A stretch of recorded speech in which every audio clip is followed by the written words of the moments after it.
noite a todos. Que a paz de Deus seja conosco hoje e sempre. Hoje nós então alcançamos o nosso terceiro encontro, realmente passa muito rápido. E vamos finalizar a primeira parte, que é bem rápido, e vamos entrar então na segunda parte da obra, que é quando Kardec dialoga com os espíritos e ele quer saber a situação desses espíritos no plano espiritual. Ele é curioso, né? Muito curioso, e ele vai descrevendo para nós o que ele, afinal de contas, o que ele encontrou por meio desses espíritos. Lembrando que o grande trunfo do livro, da obra, né, O Céu e o Inferno, como Kardec vai dizer, e de toda a doutrina espírita, é que ele é resultado das observações, como ele diz, ou seja, das pesquisas, com base em quê? Com base nos diálogos que ele travou com os espíritos. Não só ele, Kardec, mas também outros médiuns, outras pessoas, e chegavam até ele essas mensagens, ele estudava. E aí que ele realmente extraiu todo esse conhecimento que nós temos hoje.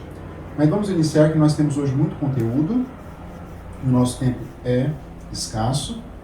Então, lembrando que nós estamos fazendo um estudo dinâmico, que o propósito é trazer um apanhado geral de toda a obra. Eu faço questão de trabalhar, pelo menos rapidamente, todos os temas, e também hoje, por exemplo, eu trouxe todos os espíritos da parte dos capítulos que nós vamos ver hoje, pelo menos uma linha ali, uma frase, mas todos vão ser trabalhados, todos os espíritos que se comunicaram. Então esse é o propósito, né, de nós construirmos um conhecimento espírita para que quando nós formos reler a obra, nós tenhamos uma noção mais geral, mais aprofundada de toda a codificação. E estudar a codificação é um trabalho que nós teremos que fazer sempre, empreender sempre. Isso é essencial para que nós possamos sempre abrir os horizontes intelectuais, os horizontes espirituais que a doutrina proporciona a todos nós. Falamos já de Allan Kardec algumas vezes, falamos também um pouco acerca do que é o Espiritismo, essa doutrina que ao mesmo tempo é filosofia, é ciência e também é uma religião que nos conecta com o Criador. Foi tratado por Kardec como uma revelação de Deus à humanidade, ao lado do Evangelho e também dos 10 Mandamentos. E o Espiritismo complementa o Evangelho de Jesus, ressignifica alguns pontos, constrói uma realidade profundamente inovadora para os nossos espíritos. Então, sucintamente falando, é isso. Falamos um pouco da codificação, que nós já fizemos os estudos aqui no Lusita, o Livro dos Espíritos, o Livro dos Médiuns, o Evangelho segundo o Espiritismo, e agora então o Céu e o Inferno, ou a Justiça Divina segundo o Espiritismo. Kardec, ele via a necessidade de desenvolver alguns pontos. Então ele trabalhava algum ponto, igual a Justiça Divina mesmo, ele trabalhou na última parte do Livro dos Espíritos, né, das penas e recompensas atuais e futuras. Lá no Evangelho segundo o Espiritismo, lá no capítulo da Bem-aventurados aflitos, por exemplo. Aí ele vai desenvolver isso no Céu e Inferno, que a justiça divina é a resposta de Deus aos nossos atos, sejam os atos bons ou os atos que são desconectados da lei divina, eles terão então a resposta de Deus, e isso é a justiça divina. E a última obra, publicada um pouquinho antes da desencarnação de Kardec, é a Gênese e os Milagres e as Predições segundo o Espiritismo, de 1868, que faremos também um estudo, né, em breve sobre essa obra. Nós falamos da estrutura do nosso estudo. O primeiro encontro, prefácio, primeira parte, capítulos 1 ao 6º. O segundo encontro, também capítulos, pegamos os 6, né, até o 11, mas nós não concluímos, vamos finalizar hoje. Hoje é o terceiro encontro, vamos finalizar a segunda parte e depois entraremos na segunda parte da obra. A obra se divide em duas partes apenas. Primeira parte, teoria, e segunda parte, a parte prática, que são os diálogos com os espíritos. E no próximo encontro vamos finalizar então a obra também com diálogos com os espíritos, as conversações, né? Então, resumindo, falamos do prefácio, que Kardec já propõe a ideia de justiça divina, depois o capítulo Por Vir e o Nada, né? Ele sempre faz um contraponto às doutrinas dominantes, principalmente da Igreja Católica, que é a igreja mais antiga e que construiu todo o conhecimento, o primeiro conhecimento cristão que nós temos. Temor da morte, o céu, o inferno. Kardec trabalha esses temas como sendo uma construção íntima nossa, o céu e o inferno, e é isso que vai nos levar para regiões de sofrimento ou regiões felizes. Mas do ponto de vista dele, o céu é o céu realmente no sentido espiritual íntimo que nós temos. Isso é o céu. E o inferno, isso também são as construções íntimas espirituais. O purgatório, ele trata como sendo a própria Terra, nosso plano de encarnação aqui da Terra, ele trata como sendo uma espécie de purgatório, que é onde nós realmente estamos aqui pagando, estamos aprendendo, estamos nos preparando para uma espiritualidade superior. Isso é o purgatório, propriamente dito. Ainda nós vimos a doutrina das penas eternas. Kardec contesta e coloca a questão da doutrina espírita, e ele coloca o capítulo 7º, que nós dissemos que é o mais importante da obra. Por que ele é o mais importante? Porque é aqui que está toda a ideia de justiça divina segundo o Espiritismo. E é aqui que está aquele Código Penal da vida futura. O que é o Código Penal? É um conjunto de regras, de leis, que Kardec ele extraiu da observação que ele fazia dos diálogos.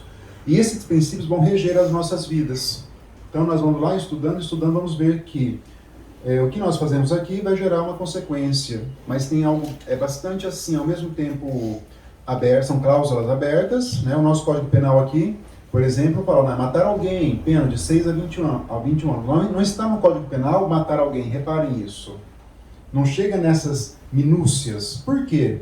Porque foi dito também por Kardec que nós todos estamos sujeitos à avaliação individual do nosso comportamento, das nossas conquistas, dos porquês das infrações, que nós chamamos de culpabilidade aqui no nosso plano, aqui no plano jurídico, das leis humanas. Então, duas pessoas podem matar, uma pessoa mata o A, o outro mata o B, mas as consequências são diferentes de acordo com a compreensão que um tinha e o outro não tinha, como que um poderia ter evitado esse acontecimento, o que levou um a matar uma pessoa, o que levou o outro a matar uma pessoa. Deus leva em consideração tudo isso. Então, de maneira que não existem duas penalidades iguais, porque não existem dois seres humanos iguais, como não existem dois médiuns iguais, não existem dois processos de encarnação iguais e não existem dois processos de desencarnação iguais, porque todos nós temos um subjetivismo muito grande.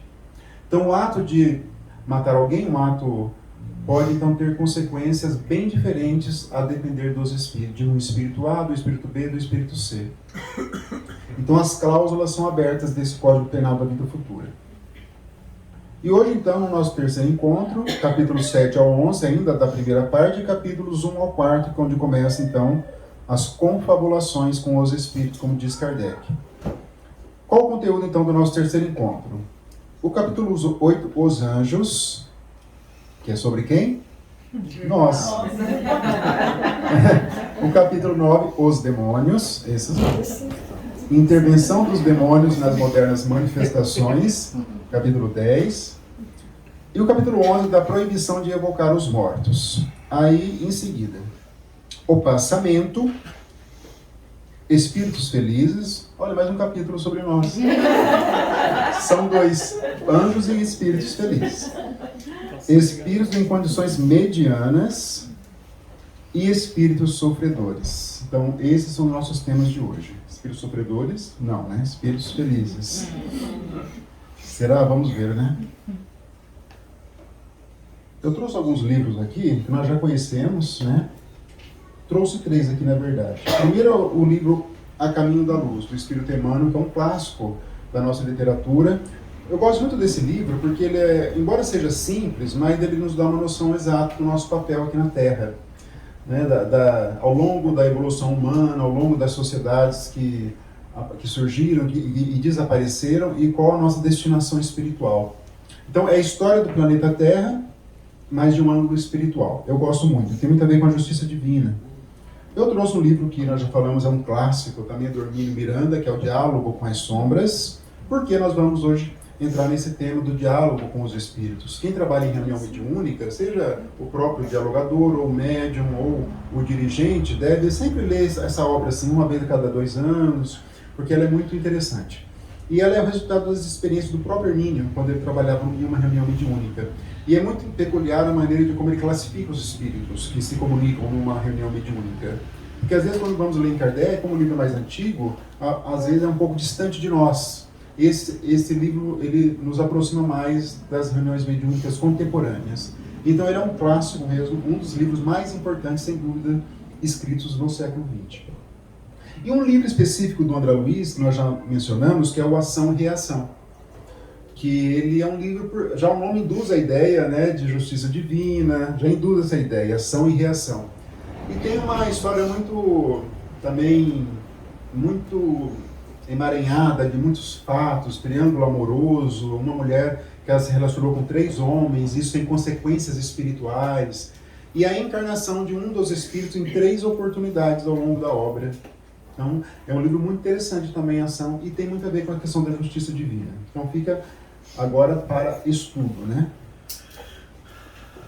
E continuando aqui, então, iniciando como sempre, eu fui lá no prefácio do Ação e Reação, onde o Emmanuel ele diz algo muito interessante, com tudo que vem por ele.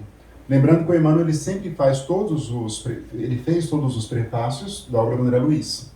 Então ele apresentava a obra para nós. E um prefácio é mais profundo que um outro. Poderia fazer um livro sobre os prefácios da obra do André Luiz, porque são muito profundos.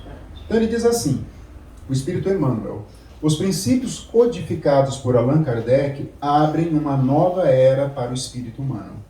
Isso é fato. E explicam que o Espiritismo, por isso mesmo, é o disciplinador de nossa liberdade. Não apenas para que tenhamos na Terra uma vida social dignificante, mas também para que mantenhamos no campo do espírito uma vida individual, harmoniosa, devidamente ajustada aos impositivos da vida universal perfeita, consoante as normas de eterna justiça elaboradas pelo supremo equilíbrio das leis de Deus. Né? Um parágrafo com muitas informações. Mas a ideia de Emmanuel é que nós ajustemos a nossa vontade, o nosso livre-arbítrio ao nosso conhecimento de espiritismo. Esse conhecimento ele deve se associar à nossa vontade. E nós associamos aos ensinamentos por meio da nossa vontade. O espiritismo ele não se impõe, ele é um convite. Como o próprio Evangelho de Jesus, também é um convite. Antes de Jesus, Moisés já tinha uma regra, uma lei mais dura. A lei do judaísmo antigo ela é mais de imposição. Ela chama o adepto pelo medo do Deus, de um Deus vingativo. Já Jesus ele faz um convite ao Deus de amor. E o Espiritismo, de certa maneira, convida a pessoa. Ele faz um convite à mudança comportamental, associando a nossa vontade, o nosso agir, os nossos gostos, o nosso querer à vontade divina, às leis divinas. Por isso que o estudo das obras, o estudo das leis, à luz da doutrina espírita, proporciona essa mudança comportamental, que é o que realmente vai dar para nós a chamada evolução, o chamado progresso e a chamada felicidade futura que todos nós queremos. Então, esse capítulo, Kardec chama lá os anjos. Kardec usa a palavra anjo como sendo também por comparação, uma metáfora que ele usa para dizer o quê? Vamos ver. Nós sabemos, mas vamos rever aqui rapidamente. Marcelo, o que vai ser dessa luz aqui? Está muito escuro para você? Para mim, não. Para mim, tá bom. Então, ele faz também, novamente, uma comparação aqui entre os anjos segundo a Igreja e os anjos segundo o Espiritismo. Será que tem diferença de uma doutrina para outra? Vamos ver aqui. Então, para a Igreja Católica, os anjos são seres puramente espirituais, anteriores e superiores à humanidade. Criaturas privilegiadas e votadas à felicidade suprema e eterna desde a sua formação. Deus criou 2 categorias de espíritos: os anjos e os que viriam a ser seres humanos. Seres humanos ele colocou na Terra para sofrer e passar por provações. Os anjos já foram criados puros e eternamente na felicidade pela Igreja Católica. Então os quadros, né, as obras de arte retratam os anjos, né, retratam ou crianças com asas, ou então adultos com asas, sempre essa ideia de pureza espiritual, mas sempre distante de nós, distante, né? O anjo apareceu para Maria, comunicou que ela receberia o Messias, sempre a ideia de um anjo.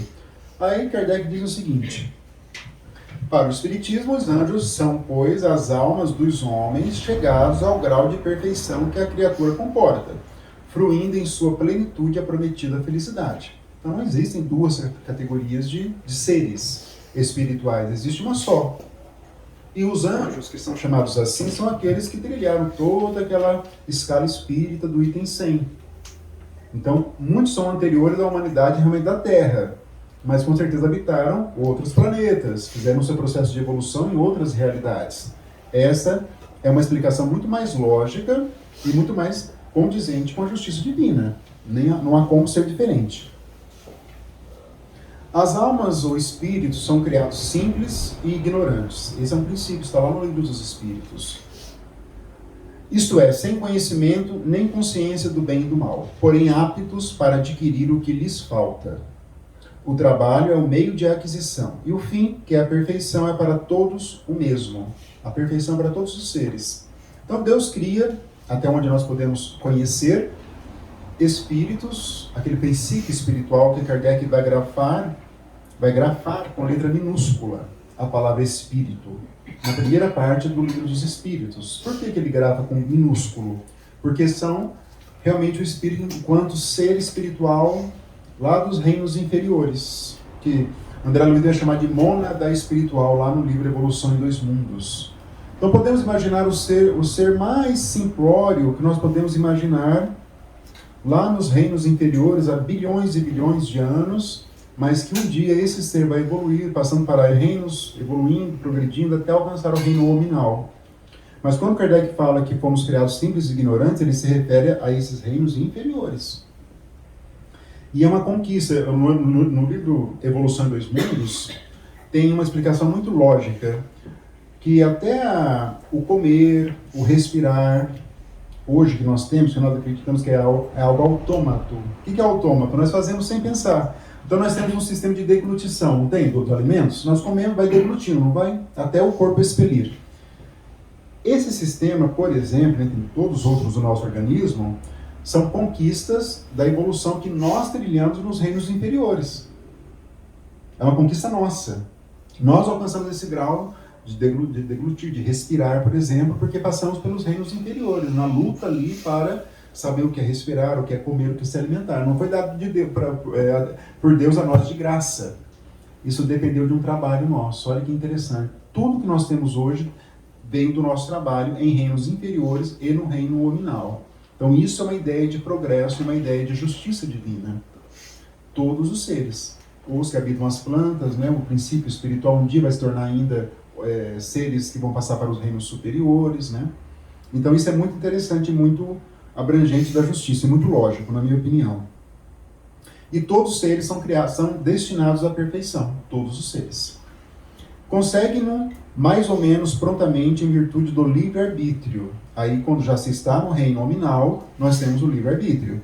E na razão direta dos seus esforços, essa ideia é muito presente. Principalmente hoje, no momento que nós nos encontramos do nosso processo de evolução, a ideia de esforço ela deve estar presente, sempre. A ideia de esforço, de praticar aquilo que nós temos aprendido. Isso é um esforço. Isso não vem de graça, nós temos que nos esforçar. Então, todos têm os mesmos degraus a franquear e o mesmo trabalho a concluir. Todos nós estamos nessa ideia. Quem se esforçar mais e quem conseguir associar mais o livre-arbítrio à lei divina, vai ser mais adiantado. Então, podem ter 10 espíritos criados até na mesma época, mas um ou outro pode estar bem mais avançado pelos esforços que ele conseguiu fazer, pelo livre-arbítrio que ele desenvolveu bem.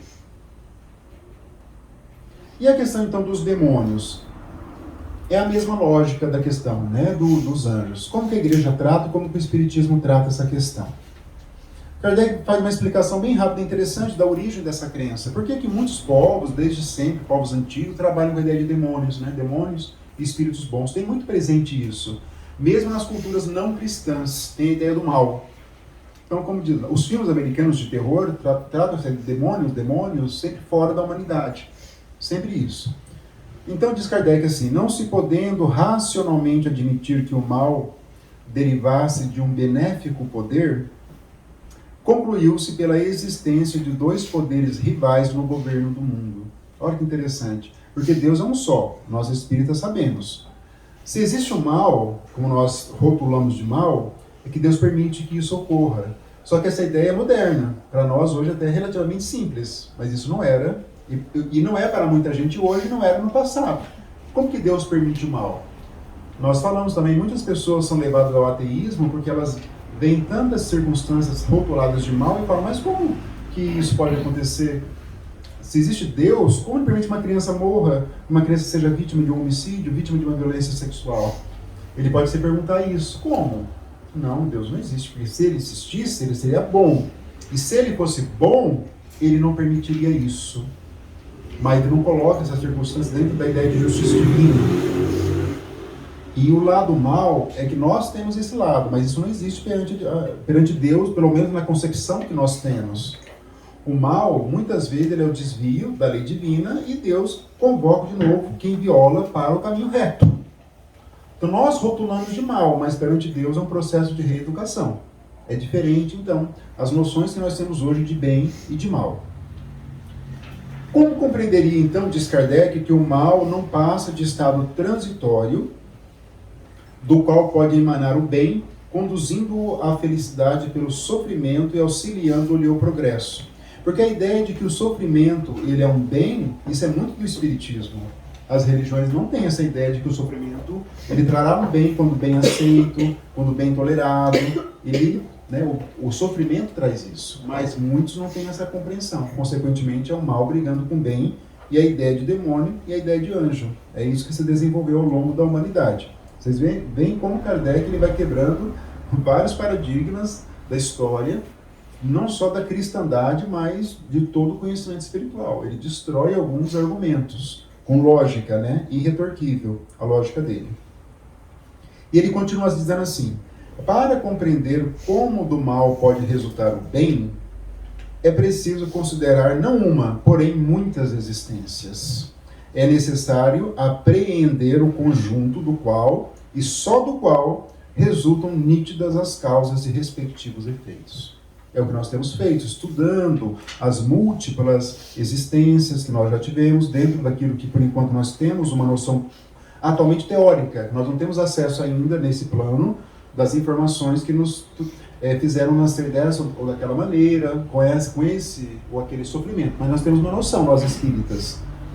Então, para compreender toda essa noção de sofrimento, de bem e do mal, nós temos que ter essa noção de multiplicidade de existências, que é negada pela grande maioria dos cristãos modernos. Consequentemente, não vão compreender a ideia do mal como sendo algo benéfico. Mas o mal, naquele sentido que eles têm, para nós espíritos, é um processo de reeducação da alma, do espírito. É diferente. Vamos ver isso muito hoje nos depoimentos dos espíritos felizes sobre a questão do sofrimento. O que eles vão falar a respeito? Será que eles vão falar que foi ruim? Vamos ver isso. Então, a doutrina dos demônios tem, por conseguinte, origem na antiga crença dos dois princípios, do bem e do mal, que até hoje permeia toda a sociedade, a humanidade toda, daí, qual que é a tese da igreja para que existam demônios? É ainda mais absurdo do que a da criação dos anjos. Porque ela diz assim: houve uma rebelião de alguns anjos que foram criados puros, que foram criados para a felicidade, mas se rebelaram. Já eram anjos. Eles não conseguem, porque não tem explicação. Na verdade, se eles vão encararem a vida como reencarnação, não vão entender. Eles não admitem a ideia de reencarnação, então vão ficar com essa teoria que é mais fácil. Resolve muita coisa para eles. Então a relutância, e além disso, já tinham uma visibilidade da missão futura de Jesus e a relutância no reconhecimento da futura missão de Jesus, que era, na visão deles, pagar todos os pecados da humanidade. Jesus teria sido tentado, lembram? Por um demônio que ofereceu para ele, como se Jesus pudesse ser tentado. Na verdade, isso é uma parábola, é um ensinamento, é uma figura de linguagem. Mas Jesus não seria tentado, e se fosse, era um espírito puro. Ele ia, com certeza, esclarecer o espírito que se apresentasse como Satanás para nós espíritas. Como que Jesus ia ser tentado? Jesus era um espírito puro, não tem lógica. Para a doutrina, mas é claro que nós estamos falando de uma época remota, antes da doutrina espírita, é natural que se acreditasse nisso. Aí, para a doutrina católica, apenas uma parte dos demônios está no inferno, porque daí houve a rebelião, uma desceu para o inferno. A outra vaga em liberdade, envolvendo-se em tudo o que aqui se passa, dando-se ao prazer de praticar o mal, e isso até o fim do mundo. Então existem 3 grupos de espíritos, mais os anjos, esse outro grupo que foi para o inferno e está lá castigando os que ali se encontram, e os que nos castigam que estão aqui encarnados. São esses 3 grupos, então. Que na verdade existem espíritos, claro, inclinados realmente para a prática do mal, nós já temos isso, mas não dessa maneira como Kardec coloca, né, da Igreja Católica aqui, né? Como diz o Leon Denis, não é que Kardec veio dizer que não existe, mas dizer o que realmente é o céu, o que realmente é o inferno, entendeu? Ele não fala que não existe, existe regiões, mas ele vai explicando a origem e o porquê de tudo isso. Então, segundo o Espiritismo, nem anjos, nem demônios são entidades distintas, isso é um princípio. Deus criou os perfectíveis, né, passível da perfeição, como todos os seres, e deu-lhes por escopo a perfeição com a felicidade que dela decorre, como para todos nós. Atingido o apogeu, tornam-se puros espíritos ou anjos, segundo a expressão vulgar. De sorte que, a partir do embrião do ser inteligente até o anjo, que olha que interessante, o embrião do ser inteligente, lá dos reinos inferiores, até o espírito puro, há uma cadeia na qual cada um dos elos assinala um grau de processo. Então, os chamados demônios são espíritos ainda, ou espíritos obsessores, ou espíritos ainda ignorantes, ou que foram vítimas de determinadas circunstâncias e acabaram ainda estando num grau de ignorância espiritual. Tem vários casos na obra do André Luiz, tem vários casos na obra do Espírito Manuel Filomeno de Miranda, e alguns com aquela caracterização perispirítica própria de filmes de terror, de livros, com cauda, com chifres, tudo como é o imaginário popular, mas são, né, modificações do perispírito, e não seres criados assim desde sempre, ou seres rebeldes a Deus, no sentido da Igreja Católica. Então, segundo o Espiritismo, os demônios são espíritos imperfeitos, suscetíveis de regeneração. Ninguém é colocado em primeiro lugar por privilégio, mas o primeiro lugar a todos é franqueado à custa do esforço próprio. Olha que interessante essa frase. Não existem privilégios. Nós alcançamos degraus de evolução por meio de esforço próprio. Isso é uma lei de Deus. Isso é uma lei que não há como nós passarmos por cima dela. Não adianta. É uma conquista individual por meio de esforço próprio. E aqui, porque lhe repugna a razão toda e qualquer doutrina na qual não resplenda a justiça divina na plenitude integral da sua pureza. Então, tudo que repugna a ideia de um Deus perfeito não pode colidir com a justiça divina.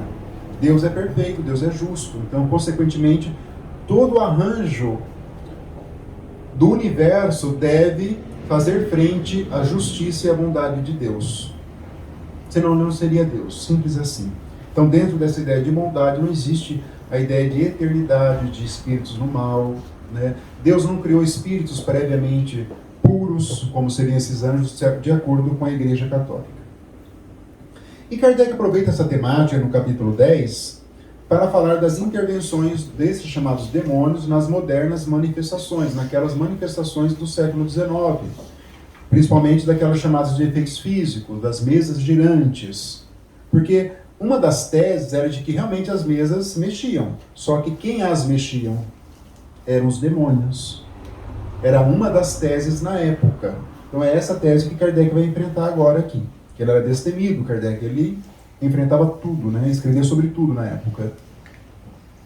Então diz ele lá assim: mas hoje que observações rigorosas e estudos experimentais esclareceram a natureza, origem e destino dos espíritos, que é o papel do espiritismo, bem como seu modo de ação e papel no universo, hoje dizemos a questão se resolve por fatos. Ele já começa dizendo que havia uma necessidade de uma observação. Quem interpreta um fato, uma circunstância sem conhecer é uma pessoa que não está fazendo um juízo correto. É isso que ele começa a dizer aqui. Ele era muito ponderado, né? Por isso que ele foi chamado de um bom senso encarnado. Sabemos agora que essas inteligências ocultas são quem? Quem que se comunicava lá naquela época na Europa, principalmente? Os espíritos, de vários degraus evolutivos, desde os mais simples, os ignorantes, aqueles ainda realmente voltados para a prática do mal, espíritos com uma superioridade muito significativa, muitos, e até o espírito verdade, que em alguns casos ele chama de Jesus, até ele se comunicou. Então vários espíritos se comunicaram.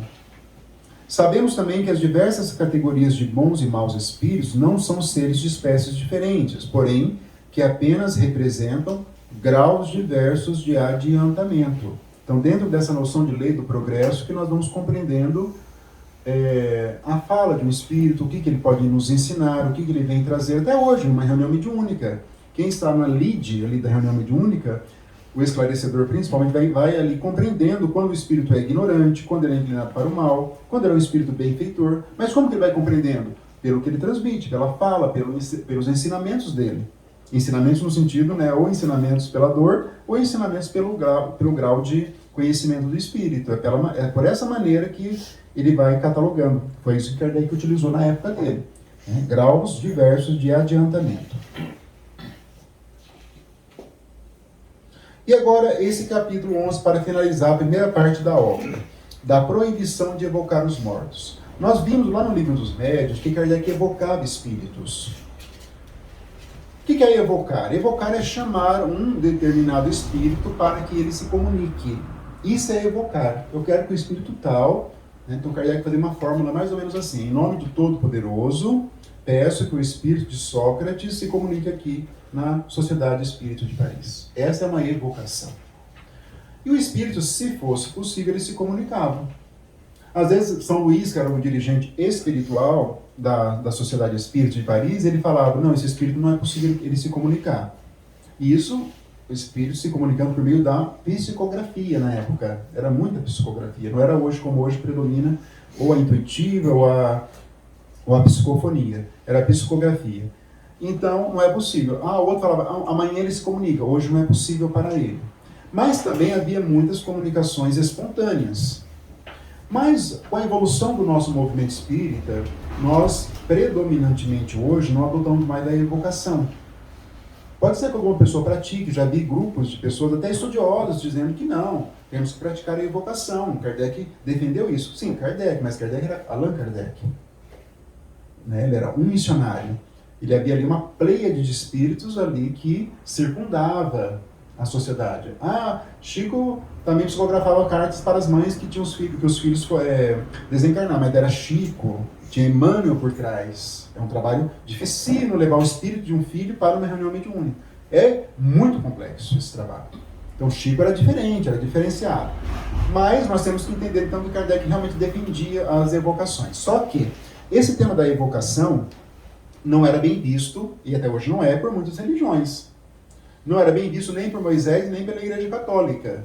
Mas isso está na base da doutrina espírita, a evocação. Mais um tema que Kardec bate de frente, contrasta com, né, a cristandade antiga. Então o que ele diz lá? Vamos entender essa questão da evocação. A Igreja, de modo algum, nega a realidade das manifestações. Admite-se totalmente, atribuindo-as à exclusiva intervenção dos demônios, aquelas manifestações lá do século XIX. O supremo argumento que prevalece é a proibição de Moisés. Moisés proibiu realmente que os judeus da época, os hebreus, se comunicassem. Isso por volta de 1400 a.C. Ele proibiu. Se ele proibiu porque existia, sim, né, um contato com um plano espiritual. Moisés devia, segundo Kardec, pois por política, inspirar aos hebreus a aversão a todos os costumes que pudessem ter semelhanças e pontos de contato com o inimigo, principalmente o Egito, que havia escravizado o povo hebreu.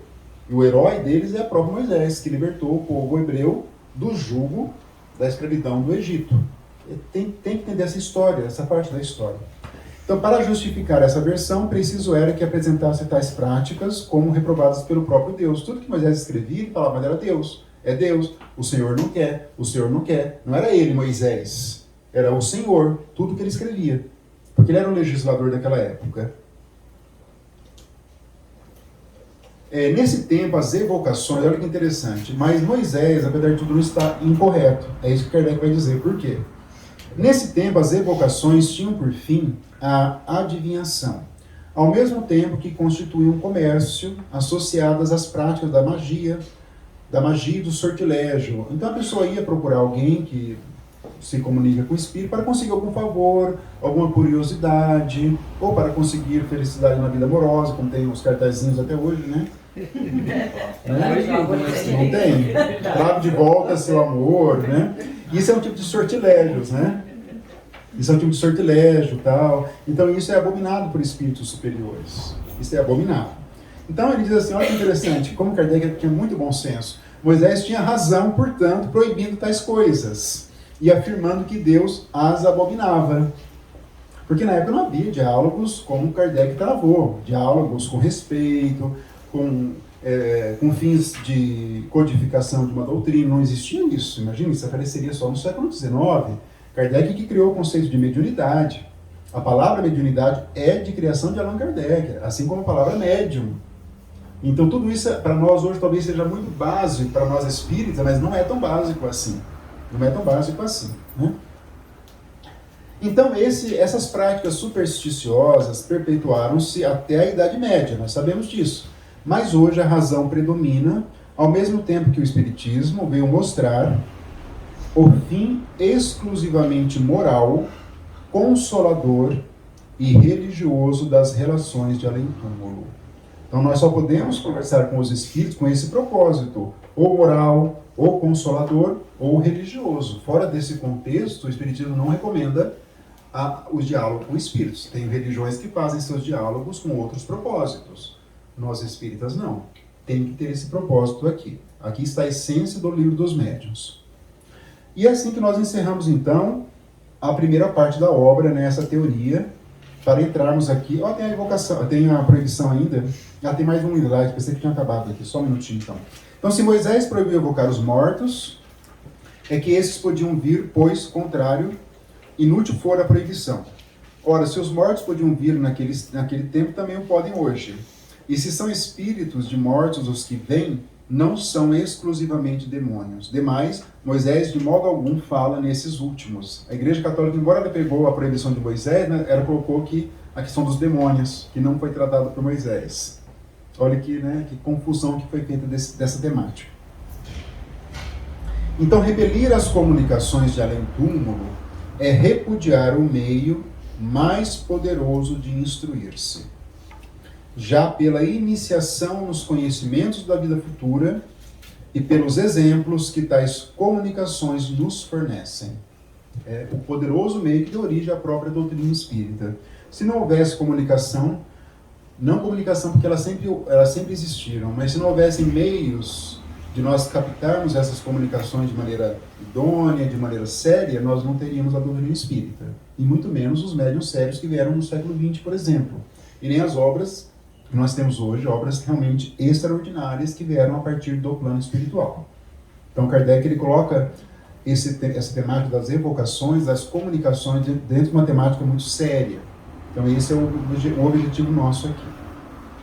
Agora sim, começando então a segunda parte, que é interessantíssima, é uma parte muito profunda da obra. É a primeira vez que uma obra, um livro, vai trazer diálogos entre encarnado e desencarnados, de uma maneira muito séria, com um propósito muito superior. Claro que já houve outras narrativas referentes aos espíritos, mas da maneira como Kardec fez, isso realmente é inédito. Então Kardec passou a dialogar então com esses espíritos na Sociedade Espírita de Paris, ou então ele recebia comunicações por meio de outras pessoas. Chegavam até ele achava interessante e ele publicava. Porque havia outros grupos ali, mediúnicos, que também faziam as suas comunicações. Não era só na Sociedade Espírita de Paris. Até esse foi o propósito da doutrina espírita. Quem for ler o Livro dos Médiuns vai ver assim que Kardec tinha esse propósito de que as reuniões fossem multiplicadas, as reuniões mediúnicas. Ele tinha esse propósito. E principalmente o propósito de instrução, né? Poder se instruir com os espíritos. Ele sempre vai falar sobre isso. Mas vamos iniciar então aqui a questão do capítulo 1, o passamento. O que é o passamento? O nosso desligamento do nosso espírito do corpo físico, quando ocorre o fenômeno chamado morte, ele não é automático. Então existe um processo, que é um período de tempo entre o começo daquilo que nós chamamos de fenômeno da morte até a total separação e o espírito retorna ao plano espiritual. Então esse período é o passamento. Isso é o passamento. Não é automático, não é igual. Não existem dois passamentos iguais. E vamos ver os fatores que interferem nesse passamento. E logo na sequência, os espíritos daí vão se comunicando. No livro. Então diz assim, Kardec, né? Ainda bem. A certeza da vida futura não exclui as apreensões, os medos, né, as dúvidas quanto à passagem desta para a outra vida. Sofremos ou não nessa passagem? Será que nós temos um grau de sofrimento nessa passagem? Uma hora vamos deixar o nosso corpo físico. Já deixamos outras vezes, mas vamos deixar mais uma vez e retornaremos ao plano espiritual. Como que nós, né, vamos alcançar esse novo estado espiritual? É isso que Kardec vai explorar nesse capítulo. Quem nos contará as impressões desse instante supremo, quando a ciência e a religião se calam? E calam-se porque lhes falta o conhecimento das leis que regem as relações do espírito e da matéria. O Espiritismo pode dizer-nos como se opera a transição. O conhecimento do laço fluídico, que é o perispírito, que une a alma ao corpo, é a chave desse e de muitos outros fenômenos. Aqui começamos a ver o papel do perispírito, que nós já vimos lá no Livro dos Espíritos. Ele é o nosso corpo semimaterial, ele é profundamente influenciado pela nossa psique espiritual, pelas nossas construções. Ele é profundamente. Então é ele ali que está a chave. Aí nós trouxemos aqui aquela gravura que nós já trabalhamos outras vezes, um pouco da nossa realidade espiritual, que nós temos aqui então o corpo físico, né, que nós enxergamos, o duplo etérico, que é o chamado fluido vital. Quando o fluido vital que está na natureza, ele se materializa no nosso corpo, alguns espíritos, entre eles o próprio André Luiz, chamam isso de duplo etérico. Quando está na natureza, é fluido vital. Quando está materializado, por assim dizer, é o duplo etérico. Então, esses dois corpos aqui, eles ficam aqui nesse plano, quando nós desencarnamos. E nós levamos, então, esses outros corpos, né, que é o perispírito propriamente dito, e esse chamado corpo mental, que é referido também a algumas obras do Espírito André Luiz, principalmente, que é mais sutil ainda. Nós lembramos sempre aquele momento em que ele adormece na colônia Nosso Lar, só que ele já está desencarnado. Ele deixa o perispírito lá numa sala de descanso, lá do Ministério das Câmaras de Retificação de Regeneração, e ele vai ao encontro da mãe em uma outra colônia. Mas como? Se ele deixa o perispírito, não é estranho à primeira vista? Mas ele vai com esse corpo aqui, ó. Esse corpo mental. Olha que profundo, não é? Mas você não dá uns pra mim. Pois não. O corpo etérico, ele reveste o corpo físico? Penetra. A palavra mais significativa, ele penetra, e como o próprio perispírito. Está sempre agregado agregado ao corpo físico. Exatamente. Ele se forma, ele é as substâncias, por assim dizer, que o formam são substâncias do nosso plano, físicas, não são substâncias espirituais. São substâncias físicas, é chamado duplo etérico. É que né? o nosso corpo tira do fluido vital, é isso? Do fluido vital, isso, do fluido vital que existe na natureza, exatamente isso. E esse que dá a chamada vitalidade, literalmente. Quando nós transmitimos um passe, por exemplo, nós temos o duplo etérico. Os espíritos que administram o passe numa casa espírita não têm duplo etérico, por exemplo. Eles têm outros fluidos. Então eles vão combinando os fluidos que eles têm com os nossos fluidos, que são principalmente decorrentes do duplo etérico que nós temos. Olha como é complexo isso. Então não é só a imposição das mãos. Então tem toda uma temática por trás, que vamos ver isso muito em breve, né? Aqui. Então esse duplo etérico tem essa finalidade. É a vitalidade propriamente dita, né? É esse aqui.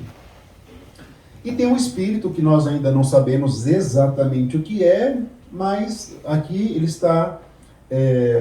foi desenhado dessa maneira porque nós não temos um conhecimento muito grande ainda, por incrível que pareça, do espírito propriamente dito. Mas com base nisso, vamos entender um pouco o fenômeno da morte, então, da nossa realidade espiritual. Então, a extinção da vida orgânica acarreta a separação da alma em consequência do rompimento do laço fluídico que a une ao corpo, mas essa separação nunca é brusca. Mesmo em mortes bruscas, a separação não é brusca. É isso que Kardec quer dizer aqui. Conforme as circunstâncias, vamos ver, a morte pode ser mais ou menos penosa. Essa palavra que talvez ela seja melhor do que a palavra sofrimento. Não sei se conseguem entender o sofrimento da palavra penosa. A penosa é algo que é próprio da nossa condição ainda de inferioridade, vamos dizer assim. O sofrimento não traduz muito bem, mas penosa traduz melhor. Então, essas circunstâncias é que nos cumpre examinar, né? Conforme as circunstâncias. Vamos ver o que vai então influenciar a separação do nosso perispírito em relação ao nosso corpo físico.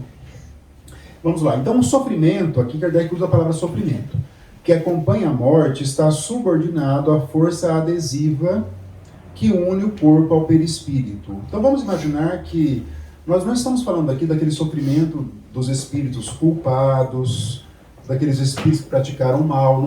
Não é desse sofrimento. Aqui, todos que irão desencarnar, todos nós, passaremos por um grau de sofrimento, por um grau de perturbação. Todos.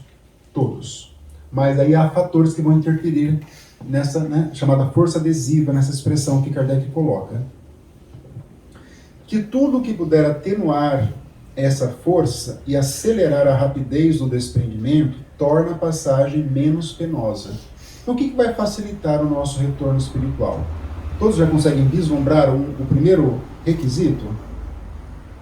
Qual que é o primeiro fundamental?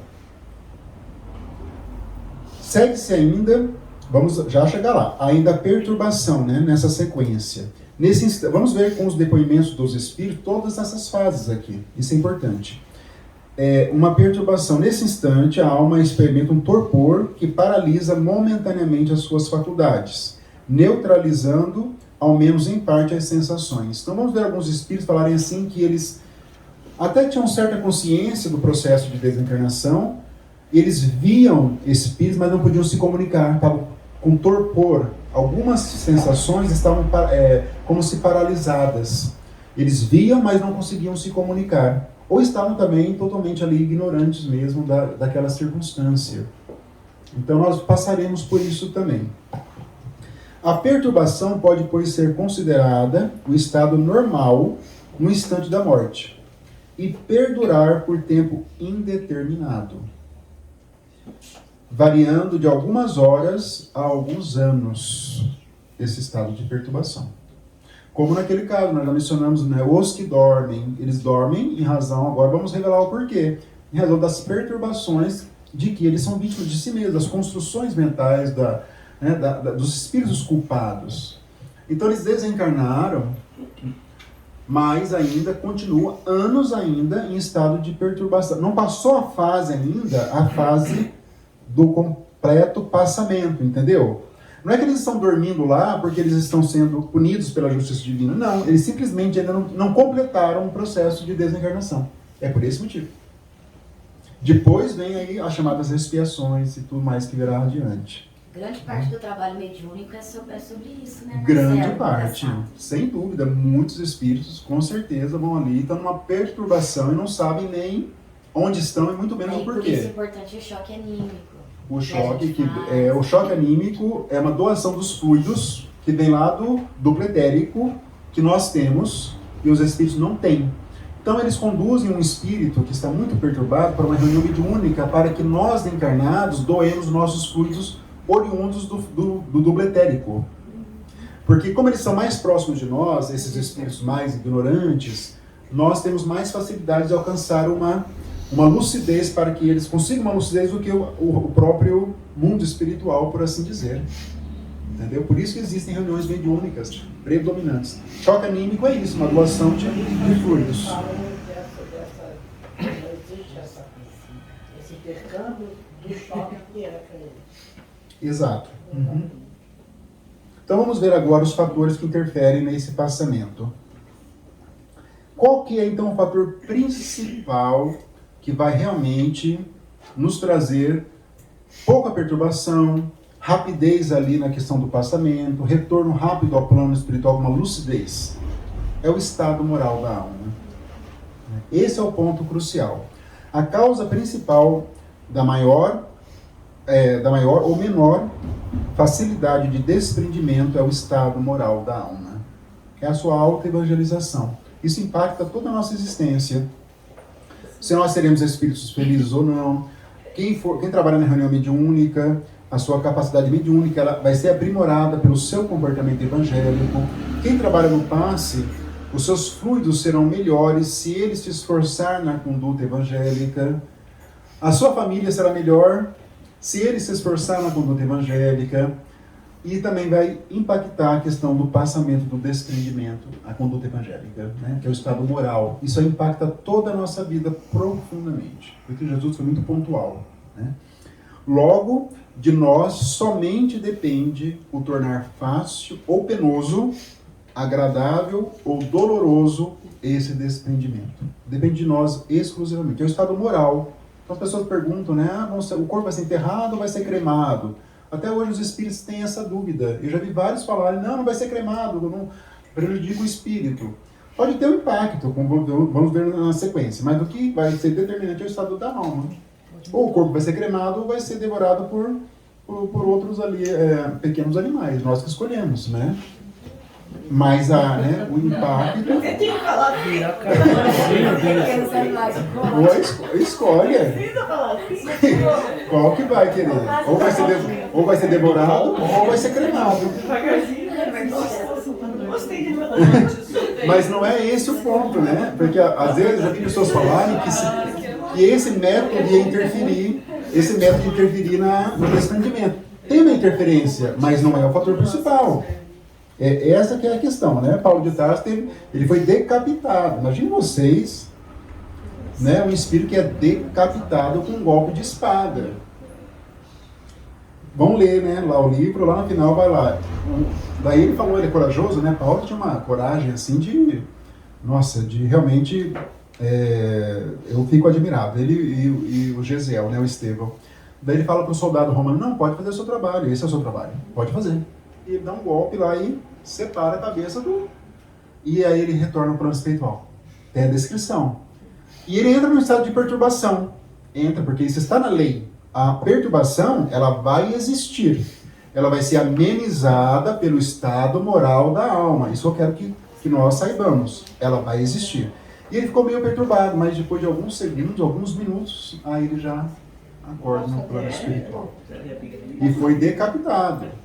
Né? Então, é de acordo... Né? Mas você está falando de Paulo de Tarso. De Paulo de Tarso. Você não está falando de qualquer Paulo, né? Você está falando de um Paulo. Do Paulo, do Saulo, né? Mas tem outro... Oi, diga. Posso fazer uma pergunta? Pois não. E qual é a situação do espírito que está vendo seu corpo ser cremado? Então, depende do estado moral dele. Se for um espírito mais adiantado... Se já tivesse se desprendido. Ele vai achar aquilo totalmente normal. Vamos ver alguns depoimentos hoje dessas circunstâncias. Depende, né? Eu sou muito favorável à cremação. Aí, depois de 3 dias, né? Os espíritos... O Emmanuel orientou que fossem 3 dias para o desprendimento, né? Mas depende, claro que se for um espírito muito, muito realmente apegado à matéria, ele vai sofrer no momento. Assim como vai sofrer quando, né? Acontece lá no cemitério também. Acho que esse é pior. Não pode ler Memória do Suicida. Lá ele vai descrever minuciosamente o que acontece. Tem um livro que descreve a sensação. Minuciosamente. A Memória do Suicida, esse é para descrever ali, né? Mas ele vai embora chorar, né? Mas existem, então, além do estado moral, que é o predominante, que é o mais importante, mas existem, sim, outros fatores que influenciam. Então, diz lá Kardec, influência do gênero de morte sobre as sensações da alma nos últimos transes. É uma influência. Vamos separar na nossa compreensão. Causa principal é isso aqui, ó.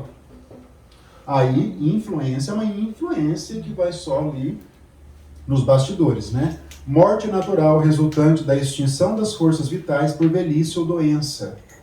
É melhor o desprendimento. A pessoa já, né, numa fase, a Rainha Elizabeth II, lembra que ela desencarnou? 96 anos, Plena. Tranquila. Ou uma doença muito grave que vai realmente, a pessoa vai se resignando, compreendendo que ela está próxima realmente do fim aqui. Então isso é melhor. Isso também é melhor do que, né, morte violenta. Aí, uma série infinita de modalidades que variam segundo os conhecimentos e progressos morais do espírito. Imagina vocês, todos nós aqui dentro de um avião. Começa a cair, balançar, toda vez eu lembro disso, né, quando eu tô no avião. Aí cai, acabou ali. Cada um, 200 pessoas dentro, por exemplo, cada um vai ter um reingresso, vai ter um estado de perturbação diferente. Mas a causa violenta do avião vai impactar mesmo os que se encontram no estado moral avançado. Mas se estiver no estado muito avançado, vai ser uma influência mínima. Mas vai ser. É isso que Kardec quer dizer aqui nesses slides. Todos compreenderam essa ideia? Sim. Então é importante que nós compreendamos bem exatamente isso, tá? Quer dizer, de toda maneira, a gente vai passar pela dificuldade. Vai. Pela perturbação, pelo estado penoso, todos vão passar. Até Paulo de Tarso passou todos. Mas aí a rapidez, menos sofrimento, a lucidez depende do nosso estado moral aqui. E é bom que vamos ver agora a partir dos depoimentos dos espíritos, né, como isso se dá. Então vamos começar agora a ouvir esses espíritos aqui, primeiro os felizes, né? Somos todos nós aqui, esses Depois espíritos. dessa parte, né? A Thaís falou que eu podia pular essa parte, porque aqui todo mundo já sabe. Ela falou, vai direto para os sofredores, mas não precisa falar dos espíritos felizes aqui. Todo mundo já, é tranquilo. Mas aqui os espíritos felizes, vamos ver então, eu trouxe, claro, algumas informações, né? Não tem como, imagine vocês, né? Desde tem depoimentos de 3, 4 folhas no livro, então só trouxe um resuminho ou até uma frase que eu achei mais relevante e que vão contribuindo para que nós formemos o nosso conhecimento da entrada no plano espiritual. E são, olha, eu lendo de novo, eu me surpreendo com Kardec, assim. Nas tantos anos que eu estudo e eu me surpreendo como ele foi ali perfeito, como ele foi preocupado de legar um livro que até hoje provoca, assim, um torpor de felicidade. Eu falei, nossa, esses espíritos aqui realmente, né, estão nessa circunstância, ou seja, todos nós poderíamos estar ainda nessa circunstância de espírito feliz, né? Isso que eu lendo e vinha na minha cabeça esses pensamentos. O primeiro é o Sanson, que é extraordinário esse depoimento aqui. Ele foi um antigo membro da Sociedade Espírita de Paris e ele pediu para Kardec que fosse evocado e colaborar na colheita de informações sobre a morte. Ele queria ser ali uma espécie de cobaia de Kardec. E ele foi muito doente, muito tempo adoentado, ficou 3 anos, só me engano, 2 ou 3 anos, e ele desencarnou. E ele era boníssimo, Kardec fala das características pessoais dele, as pessoas gostavam muito dele, é uma pessoa de boa índole, de bom caráter. E Kardec passa... Aonde que Kardec vai fazer essa evocação? No velório dele. No velório. Quem no mundo, no planeta, vai ter essa coragem de o corpo lá, né? O corpo lá no caixão, e Kardec chama o médium de psicografia e evoca Sanson, evoca em nome do Todo-Poderoso o espírito Sanson. E o corpo lá. É só Kardec, não existe uma outra pessoa. Não existe, mas imagine vocês, né? Então Kardec o evoca diante do corpo 1 hora antes do enterro. Ele estava plenamente lúcido, o que é uma circunstância pouco comum, diz Kardec, e só devido à elevação de seu espírito. Aí ele diz assim, acho-mo regenerado, renovado. A caridade e a abnegação foram os guias da minha vida. Vamos vendo já o que o fez, né, alcançar essa condição de espírito bem-aventurado. Eu ia até te perguntar isso. O corpo, quando o corpo está lá sendo velado, o espírito fica do lado ou não? Depende de cada caso. Pode ficar ou pode não ficar. Regra geral, ele fica. Porque muitos poucos vão ter esse desenvolvimento moral para já ir para outras regiões, entendeu? Regra geral, ele fica. O próprio Frederico Figner, né, no Voltaire, ele é encaminhado lá também, ele fica perto do corpo dele, embora com uma certa lucidez, mas perto do corpo. Pode acontecer. A grande maioria fica próximo do corpo. Tem outras descrições na obra do André Luiz também. Tá? E ele diz assim também, então Sanson, que é o primeiro espírito. Vi todos os espíritos protetores que nos assistem, rodeavam-me sorrindo. O que eu vi não tem nome na linguagem dos homens. Voltarei depois para falar-vos mais amplamente das minhas venturas, alegrias, sem ultrapassar, já se vê, o limite traçado por Deus. Ele está lá do lado do corpo dele escrevendo ali, médio escrevendo.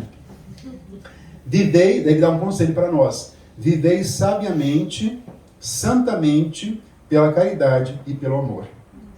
Esse é o conselho, né? Aí seguem outras descrições, ele vai se comunicar em outras oportunidades também, mas aí nós não temos tempo, né? E já vamos para o segundo espírito aqui. Esse é o Jobar.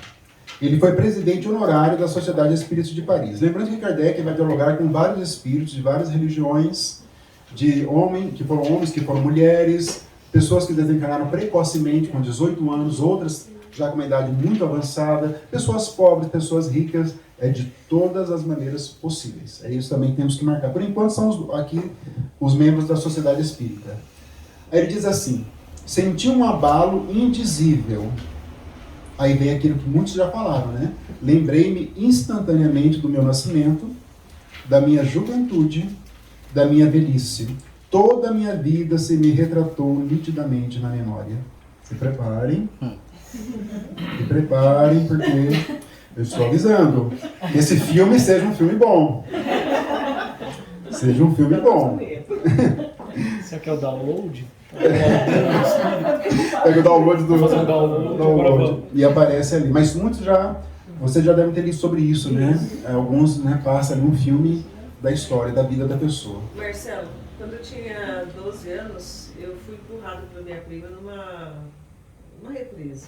A gente tava Da indo prima ou do pro espírito time. obsessor? Na verdade ela era isso, mas na época eu não conhecia, né?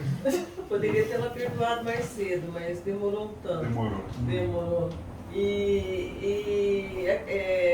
Como eu caí de cabeça, né, pro fundo, então eu tentava virar o corpo e eu escorregava no lodo e ia pro fundo de novo. Então, de fato, isso aconteceu mesmo. Eu me lembro que eu Uma experiência de quase soltei morte. o corpo, isso, e eu fui vendo o filme. Um filme. Então, morrer afogado não dói. Mas deu fim dói. Doeu e minha tia me dando os gasgos depois que eu estava toda molhada e ir para casa. E ela não acreditava no que eu falava. Entendi. Então isso de fato Incrível. aconteceu. É uma experiência de quase morte, né? Já ouvi alguns casos também. Então, depois do tumulto, ao tumulto aqui a questão da perturbação, né? Aqui, né? Depois do tumulto, serenou a perturbação que todos nós passaremos. Eu estava livre e o meu corpo jazia inerte. Eu vi o esplendor, mas não posso descrevê-lo. Talvez ele não fale porque ou não teve autorização, ou simplesmente não quis descrever no momento ali. Esse é o Jobar. Recordo-me das existências anteriores e sinto-me melhorado. Olha, também isso é muito raro. Lembrando que lá no nosso lar, já falei algumas vezes, né? A mãe do Lises falou que eles têm acesso a 300 anos só. E ali, depois de muito tempo, não é assim automático, ele desencarnou e já depois da perturbação já se lembrou do que ele foi. Isso é raro. Próprio espírito jamais destacado, né, espiritualmente. Recordo-me das existências anteriores e sinto-me melhorado, que é o propósito da nossa encarnação. Lembro-me da penúltima encarnação. Fui um operário mecânico acossado pela miséria e pelo desejo de aperfeiçoar minha arte. Como Jobar, já fala Jobar, né? Realizei os sonhos do pobre operário. Que interessante, né? A continuidade da existência, a continuidade da imortalidade. Muito bom esse depoimento desse espírito aqui. Samuel Felipe, o terceiro espírito, também espíritos felizes. Este era um homem de bem na verdadeira acepção da palavra, diz Allan Kardec. Teve uma vida obscura, laboriosa e bordada de rudes provações. Assim foi a vida dele. Ele diz assim: tudo quanto sofri se anularia caso desfalecesse, né? Se ele fosse covarde. Os espíritos superiores não gostam que nós, encarnados, nos mostremos covardes perante as provações, porque eles falam que isso pode tirar o valor da prova. Não vai ter uma mudança íntima se nós reclamarmos ou fugirmos da provação. Eles não gostam disso, né? Tendo de recomeçar novamente as provações. Compenetrai-vos firmemente desta verdade, pois nela reside a felicidade do vosso futuro. É nos resignar frente aos problemas, às dificuldades da vida, aos desafios. Resignar não é só aceitar e ficar lá imobilizado. É aceitar, mas procurando evoluir, procurando nos melhorar, procurando ativar o nosso progresso, como diz Allan Kardec. Hoje abençoo essas provações, pois a elas devo o ter rompido com o passado. É claro que tem um passado ainda de violação às leis divinas, mas ele conseguiu, então, nessa encarnação, muito heroicamente, se acertar com Deus, pelo menos em alguns aspectos da existência dele, esse Samuel Felipe aqui. Aí ele diz aquela parte que eu acho interessantíssima. Ele diz assim: ó, vós que me fizestes padecer na terra, que fostes cruéis e malévolos para comigo, que me humilhastes e afligistes, vós, cuja má fé tantas vezes me acarretou duras privações, não somente vos perdoo, mas até vos agradeço. É muito forte. É muito forte.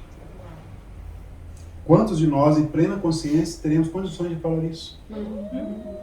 É muito difícil. A vós devo grande parte da felicidade do que gozo, uma vez que me facultastes ocasião para perdoar e pagar o mal com o bem. Ele é um exemplo realmente do homem de bem lá de Allan Kardec, lá do Evangelho segundo o Espiritismo. A morte sobreveio-me com um sono, sem lutas nem abalos, sem temor pelo futuro. Não me apeguei à vida. Quantas lições, né, em poucas linhas. É o perdão, é praticar o bem, perdoar aquele que nos ofendem, que são muitos, e não nos apegar, né, à nossa vida de uma maneira que vai nos prejudicar o nosso desprendimento. Então é muito interessante esse depoimento também. Agora, esse Van Durst, não sei se é essa a pronúncia, né? Van Durst. Aí ele diz assim: perturbação profunda. Aqui dá, né, já, e é espírito feliz, tá? É isso que eu quero que nós temos que, né? Porque a perturbação, ela vai ocorrer. Isso nós temos que memorizar. Depois, transcorrido um tempo incalculável de angústias contidas, sem forças para senti-las, depois, digo, desse tempo que parece interminável, o renascimento gradual da vida, o despertar de uma nova aurora em outro mundo. Que vida nova, meu amigo, nova, brilhante, cheia de ventura. Dá para ver que tem uma diferença entre as categorias dos espíritos. Esse já seria, vamos dizer, um pouquinho menos adiantado que o anterior, mas ele ainda é adiantado. Seria mais ou menos o André Luiz, né? Que ficou o André Luiz vai ser, eu acho, nos outros ali, espíritos sofredores. André Luiz. É porque tem um detalhe, né? Vamos abrir um parênteses, nenhum passa pelo umbral. Repararam isso? Todos já foram acolhidos. Eles estão falando da perturbação enquanto fazem do passamento. Não é a perturbação que vai vir depois como expiação. Isso que eu quero que vocês gravem, essa diferença. É uma perturbação própria dos espíritos, né? Mas é interessante notar que todos eles passaram, desencarnaram, né? Aí teve a perturbação, um lembrou da sua vida, isso aqui ficou mais... Mas quando eles chegaram na lucidez, isso aqui houve em algumas horas, isso aqui. Aí já tinha espíritos ali esperando para que fosse conduzido a outras regiões espirituais. Assim como um desmaio, né? Quando a gente desmaia, mais ou menos. Volta, a gente sente aquela mais ou sensação menos. Estranha, né? Tem uma descrição muito detalhada, não voltei também, mais uma vez, né, do irmão Jacó. E como ele era um teórico, ele era um espírita, e ele era responsável durante um certo tempo, lá na Federação Espírita Brasileira, lá no Rio de Janeiro, na época, ele era responsável por ler as obras espíritas e colocá-las à venda ou não na livraria. Ou seja, ele era um teórico da doutrina, ele conhecia muito. E ele diz assim, daí tem um livro do Bozano, que chama Crise da Morte. Hoje eu não trouxe, eu esqueci dessa obra. Que também o Bozano descreve vários casos também de desencarnação. E ele, o irmão Jacó, ele fala assim, Bozano ainda não foi tão, mais ou menos isso, com as minhas palavras, né? Não foi tão detalhista nas descrições do processo de passamento. É mais profundo do que diz Ernesto Bozano, ele diz isso. Mas ele é mais detalhado, ele fala do esfriamento dos pés, tem um processo de esfriamento, ele fala, ele é mais detalhado. Esses não são tão detalhados como é o irmão Jacó, que é o Frederico Figner. Então lá também tem um processo bem detalhado de desencarnação. E também não passa pelo umbral, ele também não passa. O próprio Dr. Bezerra de Menezes estava à espera dele, a filha dele que havia desencarnado antes, estava à espera dele também. esse Cisdenier, espírito Cisdenier, esse aqui foi morto por um acidente, afogamento.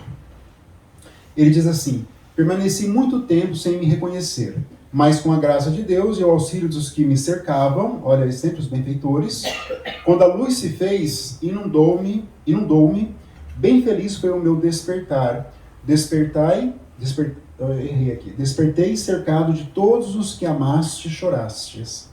Para explicar-vos a eterna felicidade, dir-vos-ei apenas: amai, pois só o amor faculta o pressenti-la. E quem diz amor, diz ausência de egoísmo. Então, outras circunstâncias também. Foi afogado, demorou um tempo maior, porque a morte, né, foi uma morte violenta. Aí ele traz um espírito que chama Valéria, que também estava um pouco perturbada, para ser ali esclarecida. Que é um outro ponto que eu quero também que vocês, quando vocês forem ler, reparem que Kardec já faz vários esclarecimentos dos espíritos ali. Reparem, não só Kardec, como outros membros da sociedade espírita. O começo com os diálogos ali, tá? Então esse é o ponto aqui. Esse doutor Demer, ele é um médico amigo e abnegado. Então ele diz assim: feliz, feliz na glória.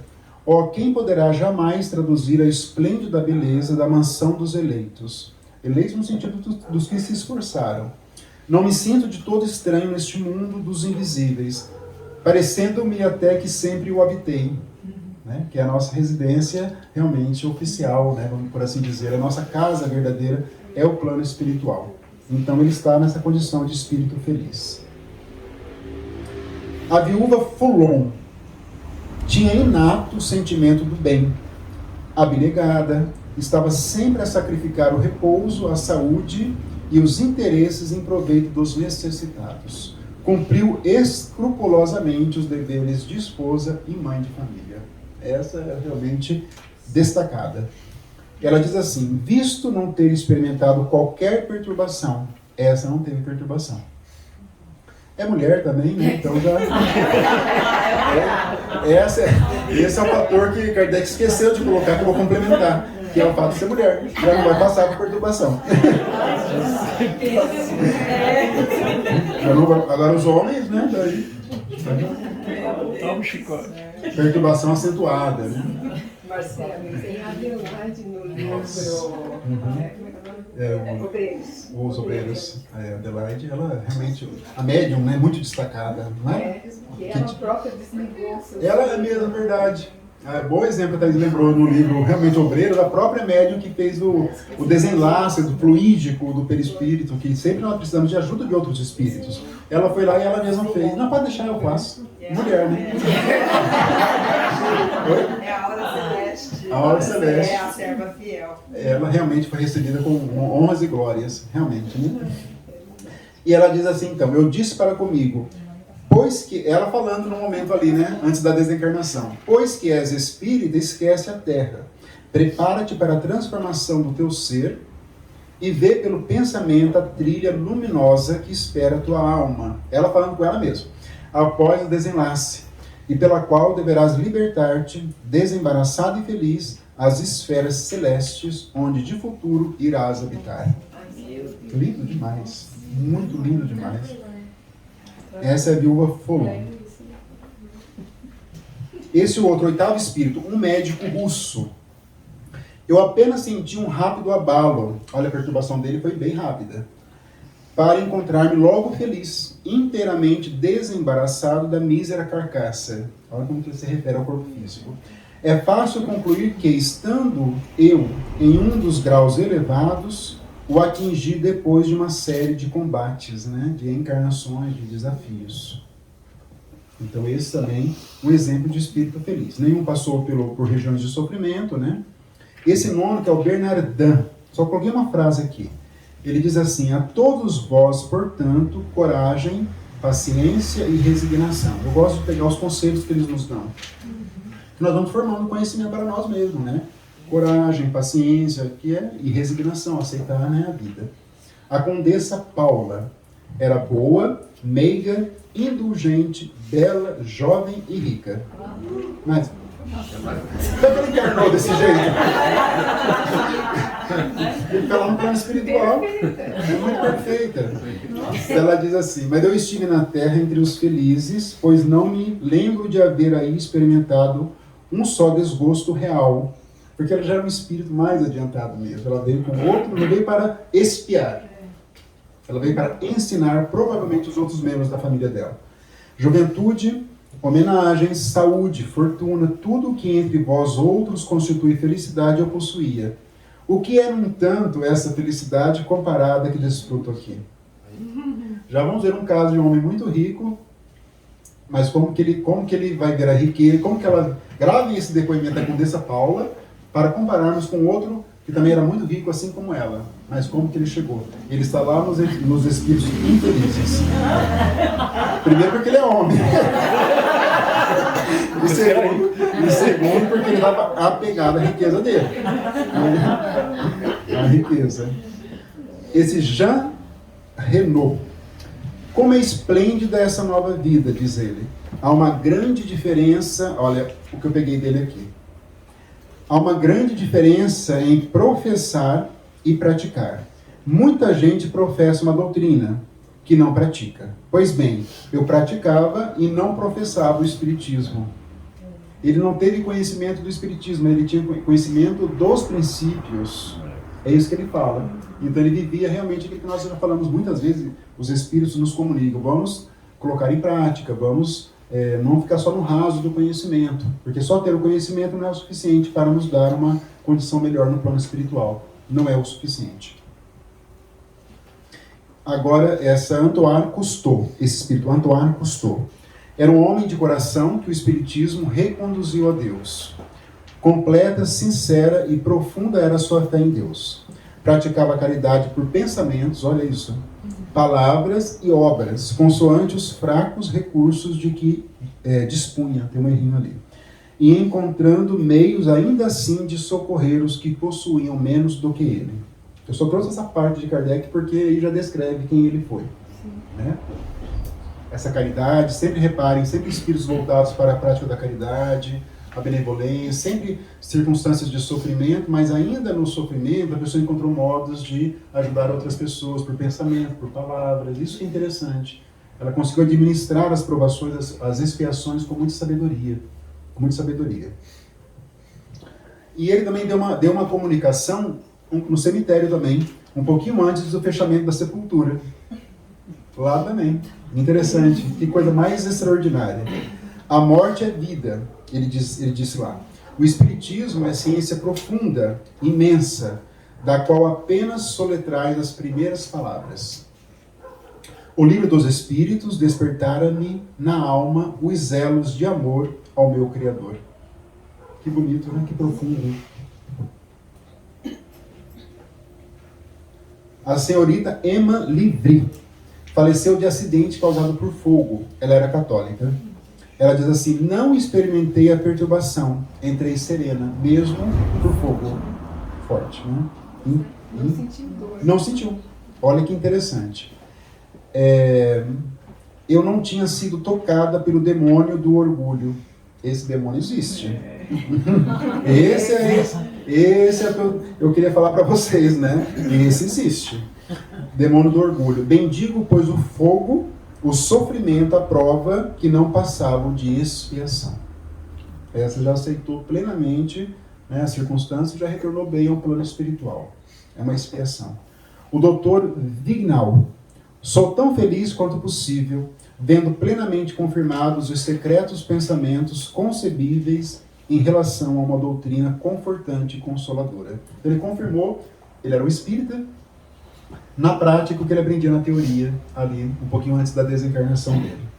No caso da senhorita Emma, né, dá a impressão que o espírito dela foi retirado, né? Ah, sim. Foi retirado. Ah, é verdade. Bem, como os dos mártires, como dos mártires. Isso, cada vez está lembrando, o espírito dela pode ter sido ajudado por benfeitores espirituais, por isso ela não sentiu, em razão do merecimento. Bem lembrado, realmente bem lembrado. Victor Lebefle faleceu aos 20 anos. Ele diz assim, estou feliz, felicíssimo. Devem ser levados em conta os sofrimentos e angústia que são a origem das bênçãos e da felicidade de além-túmulo. Sede bons e caritativos. Com 20 anos apenas. Estava bem. A senhora Ané Gourdon. Aqui ela se comunica aos parentes, né? Peço aos meus parentes que não me entristeçam com suas lamentações. Então isso é muito importante. Nós já sabemos, né, nós espíritas, mas não podemos lamentar de maneira negativa a desencarnação dos entes queridos, porque eles podem se perturbar. Né? Ainda que eles tenham uma elevação espiritual, eles podem sofrer pelo nosso sofrimento. Então nós espíritos temos que aceitar, né? A desencarnação aconteceu, é triste, mas agora está em outra fase, vamos fazer as preces, mas não há algo que possa entristecer nem a nós e muito menos a eles, né? Desejo que a recordação de meu ser lhe seja suave e doce. Esse foi o propósito da comunicação dela. Maurice Gontran faleceu aos 18 anos. Esse rapaz aqui, ele era muito inteligente e os pais investiram muito nos estudos. Então havia um comentário assim, mas os pais investiram tanto, que ele estudou tanto que ele veio a desencarnar. Havia um comentário. E os pais ficaram também inconformados com essa desencarnação. E qual mãe e qual pai não ficaria com 18 anos de idade? Inteligência rara, razão precoce, grande amor ao estudo, caráter doce, terno e simpático. Aí ele se comunica dirigindo-se aos pais sofredores e céticos. O pai dele era mais cético ainda. Ou seja, não acreditava muito no além, né? No além túmulo. O desespero é uma rebeldia à vontade do onipotente, sempre punido com o prolongamento da causa que o produziu, até que haja completa submissão. Quanto mais nega uma existência, porque meu filho se foi, ele era muito novo, muito inteligente. Quanto mais a pessoa fica nessas ideias perniciosas, mais o sofrimento se alonga. Meus queridos e bondosos pais, consolai-vos, pois, porque eu não estou morto, ou antes estou mais vivo que vós. Adquiri o necessário para preencher no espaço uma missão mais elevada. Com certeza ele veio com o propósito de convidar os pais a uma lucidez espiritual pela desencarnação dele. É dito isso na obra. Ele encarnou com esse propósito, mas ele tinha uma missão especial no plano espiritual. Ele cumpriu só 18 anos, retorna para o plano espiritual. Interessante isso também. Como intelectual também. Também, muito, muito. Eu lembro da Alcione, do livro Renúncia, ele estava numa missão de estudo das artes no plano espiritual, muito elevado, não é nem aqui no nosso sistema solar. Aí o mentor fala, mas você está estudando as artes, mas eu interrompo os estudos, ela fala, para retornar para a Terra, e depois ela ia retomar os estudos dela lá no planeta. Ela era envolvida com estudo da arte, tem um nome, não vou lembrar, da arte divina. Acho que era música, né? Era música também? Ela era envolvida com isso. Tanto é que ela canta, lembra que ela foi para... Olha que coisa também, sutileza, abrindo parênteses aqui. Ela vai ali, ela está numa situação bem precária, já encarnada, não tem dinheiro para nada, a família, a mãe dela doente. Ela vai cantar lá em frente da Catedral de Notre Dame, lá em Paris. Era o irmãozinho. Era o irmão. E quando ela abre, aí as pessoas ficam magnetizadas com a voz dela. E a Deise lembrou que ela estudava música no plano espiritual. Entenderam a conexão? E era um espírito muito adiantado, né? Foi lá cantar. E foi lá que o pai dela, biológico, a encontrou. E ficou magnetizado por ela ali. Então, consolai-vos, adquirir o necessário, né? Para preencher essa missão elevada. Então, esses são os espíritos felizes. Falamos de todos aqui. Eu vou trazer todos os espíritos, ainda que rapidamente. Foram 17 espíritos, então, felizes. Agora, os espíritos que estão no degrau abaixo, que Kardec coloca como sendo espíritos em condições medianas. Vamos entender o que quer dizer Kardec, né, com essa... O que são condições medianas? O que ele quer dizer com isso aqui? Então vamos lá, né? O primeiro é esse José Bré. Então diz assim, eu espio a minha descrença. Já começa assim. Sofro, mas não como poderias imaginar. É o desgosto de não ter melhor aproveitado o tempo aí na Terra. Comecemos com essa ideia. Muitos espíritos vão nos alertar sobre isso. Aproveitem o tempo na Terra. Porque quando nós retornamos, todos vão dizer isso. Existe um vazio, por assim dizer, uma dor mesmo espiritual pelo tempo perdido, de o que poderia ter feito e não fez. Então, esses não são espíritos propriamente sofredores, no sentido que ofenderam a lei divina, mas que deixaram de fazer, são negligentes. Então, eles agiram por negligência. E tem muitos. Nós não podemos nos situar, então, nesse contexto. Então, nós retornemos ao plano espiritual com conquistas espirituais. Imagina nós retornarmos e nós nos damos conta de que nós não fizemos isso ou aquilo e vermos outros espíritos amigos próximos, mas numa situação melhor, mais adiante. Isso é muito dolorido para o espírito. Muito dolorido. Esse aí maratonou demais no Netflix. Nossa, é um absurdo quem faz maratona no Netflix. Quem passa a madrugada. É absurdo. Imagina, quem não lê André Luiz à noite no sábado à noite, por exemplo, né? Mas se ficar muito no Netflix, realmente vai perder o tempo. Sem sombra de dúvida, né? Há um abismo, olha essa fala dele. Há um abismo entre a honestidade perante os homens e a honestidade perante Deus. Não basta para ser honesto perante Deus ter respeitado as leis dos homens. É preciso antes de tudo, não haver transgredido as leis divinas. São duas esferas diferentes. A pessoa pode ser honesta perante as leis dos homens, tudo, mas perante a lei divina, ela pode ser paupérrima de recursos. Pode ser uma pessoa que não ativou o seu progresso, ficou muito na ociosidade espiritual. Nunca fez nada contra ninguém, nunca fez uma coisa errada no trabalho, mas volta sem conquista. André Luiz era bom marido, era bom pai, era bom médico e retornou sem conquistas espirituais. Indisciplinado mentalmente, isso que o fez passar um tempo num chamado umbral, só que não era um espírito criminoso. Não era. E o Lísias vai falar, lembra aquela fala do Lísias quando ele encontra com André Luiz? Nosso lar não é uma estância de espíritos vencedores. Não é. É uma de espírito talvez em condições medianas. Os vencedores como felizes não ficam no nosso lar. Esses que nós vimos agora há pouco, esses 17, não vão, provavelmente na minha interpretação, não vão para uma colônia como o nosso lar. Vão acima da colônia, bem acima. Esses medianos podem ir para a colônia nosso lar. Que nós imaginamos em princípio um lugar muito bonito, a colônia realmente é, jardins, né, as construções, os templos, tudo muito bonito, mas não é um lugar de espírito vencedor. Marcelo, a gente pensa assim, né? Então, você fala, eu estou pensando. A gente continua tendo oportunidade de evoluir no plano espiritual, depois que morre. Sim. Mas eu acho que a grande escola é isso aqui. É aqui, a grande escola. Lá é mais uma preparação, embora evolua, mas é uma preparação. A grande escola É porque aqui o nosso livre-arbítrio ele é mais livre, sem dúvida, simplicidade. O desgosto de não ter melhor aproveitado o tempo aí na Terra.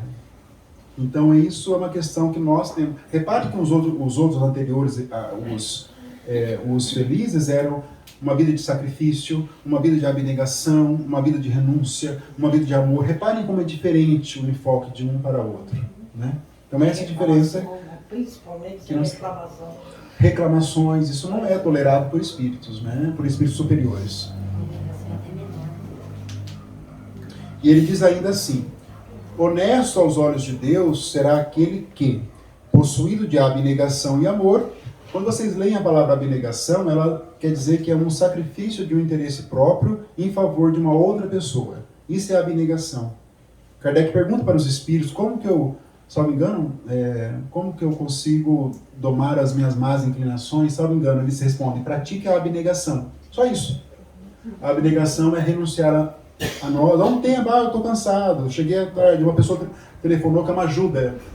Eu renuncio ao meu período de descanso para contribuir com a outra pessoa. Isso é a abnegação. É uma espécie de amor mais aprofundada. Eu lembrei do moço rico, né?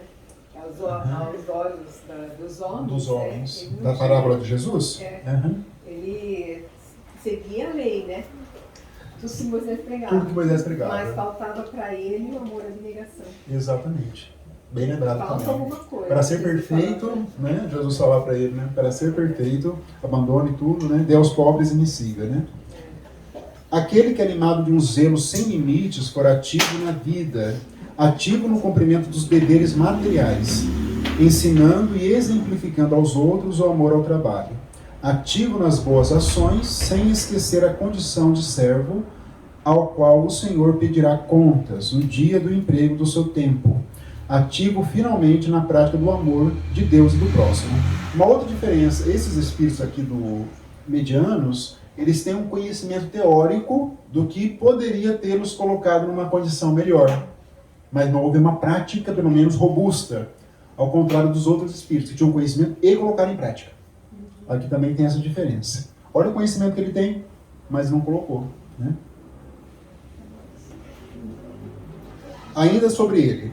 Assim, o homem honesto perante Deus deve evitar cuidadosamente as palavras mordazes, veneno oculto sob flores que destrói reputações e acabrunha o homem, muitas vezes cobrindo-o de ridículo. Uma linguagem mais antiga. O homem honesto, segundo Deus, deve ter sempre cerrado o coração a quaisquer germes de orgulho, de inveja, de ambição. Deve ser paciente e benévolo para com os que o agrediram. Deve perdoar do fundo da alma, sem esforços, e, sobretudo, sem ostentação a quem quer que o ofenda. Eu faltei a muitos desses deveres. Então ele sabia na teoria, mas ele teve uma dificuldade de transferir a teoria para a prática dele. É isso que aconteceu. Senhora Hélène Michel faleceu aos 25 anos. Aí diz Kardec, ela era rica, frívola pessoa que não se interessa pelas coisas mais profundas da vida. Isso é frívola. Coração bondoso, dócil, afetuoso e caritativo. Repare que são condições ainda negativas, mas como positivas. Por isso é uma condição mediana. Vamos ver depois os sofredores que geralmente não têm algo muito positivo, né? E ela é evocada 3 dias após a morte, foi evocada. Ela diz assim, não sei onde estou, não compreendo porque não estou em minha casa. A ideia, né? Muito comum em reuniões mediúnicas, muito comum.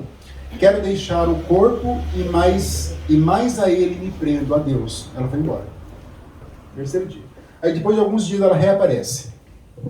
Não sou infeliz, porém muito tenho ainda a fazer para aproximar-me da situação dos bem-aventurados, os felizes. Pedirei a Deus, me conceda voltar à terra para a reparação do tempo que aí perdi nesta última existência. Agradece as preces. É muito comum eles pedirem preces também para os encarnados, esses que estão em condições medianas. Então, mais uma que não soube aproveitar o tempo, embora foi precocemente, com 25 anos, mas ela já tem uma noção de que ela não aproveitou corretamente o tempo dela. Ela tem tantas qualidades, né? Tem. E uma ali no meio... A frívola e não ter realmente aproveitado tudo isso de uma maneira a ativar o progresso dela.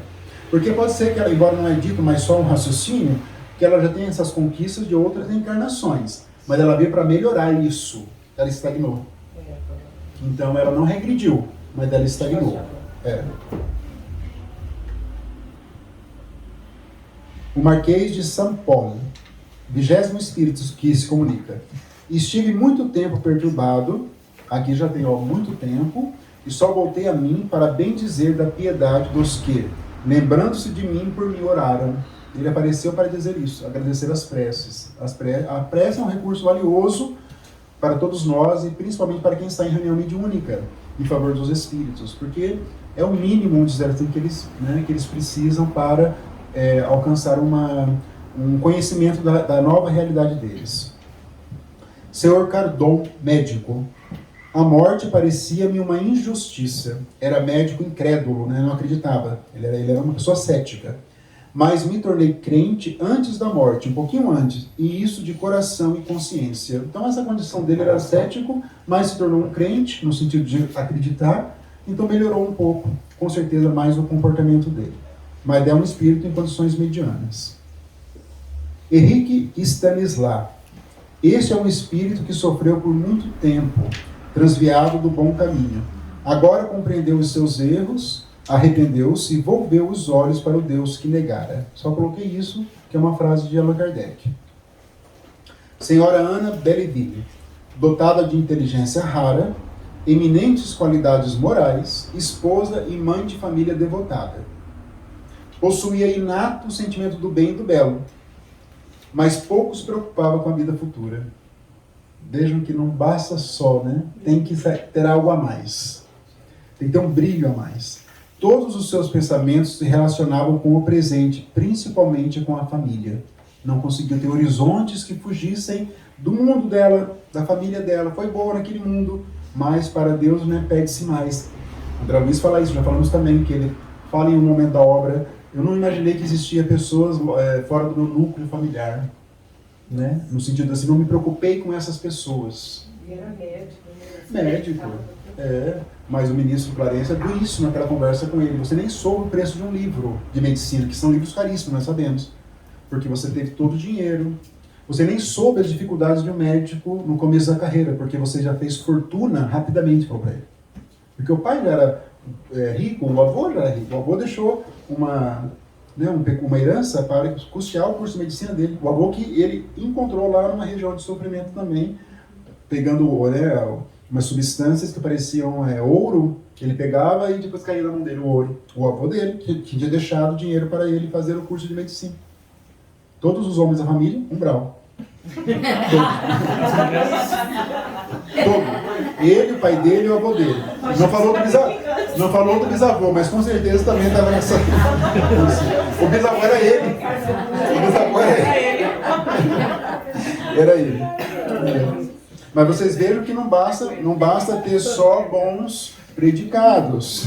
Isso que é importante também, não basta ter só isso, né? É algo a mais que para termos realmente um lugar dos espíritos felizes. Aqui, aí a Davi para uma coluna no nosso lar. Ela, por exemplo. Bom, não passou pelo umbral, tá ótimo, mas era algo a mais que se esperava. Agora, então, espíritos sofredores. Esse... Agora nós... Não, nós já fomos estudados nos anos de espíritos felizes. Agora é sua prima. Agora é sua prima. Marcela, antes de entrar nos espíritos superiores, a Aura Celeste, ela foi receber, em carne dela, o Dr. Bezerra chegou, mas ela recebeu todo esse aparato pela docilidade com que ela aceitou o trabalho espírita, com o qual ela desempenhou. Então, ela foi dedicadíssima. Foi, dedicadíssima. Ela conseguiu os méritos, os louros de tudo isso. Sim, pela docilidade dela. Ela sempre aceitou o trabalho. Sem dúvida. Realmente, essa é a diferença, né?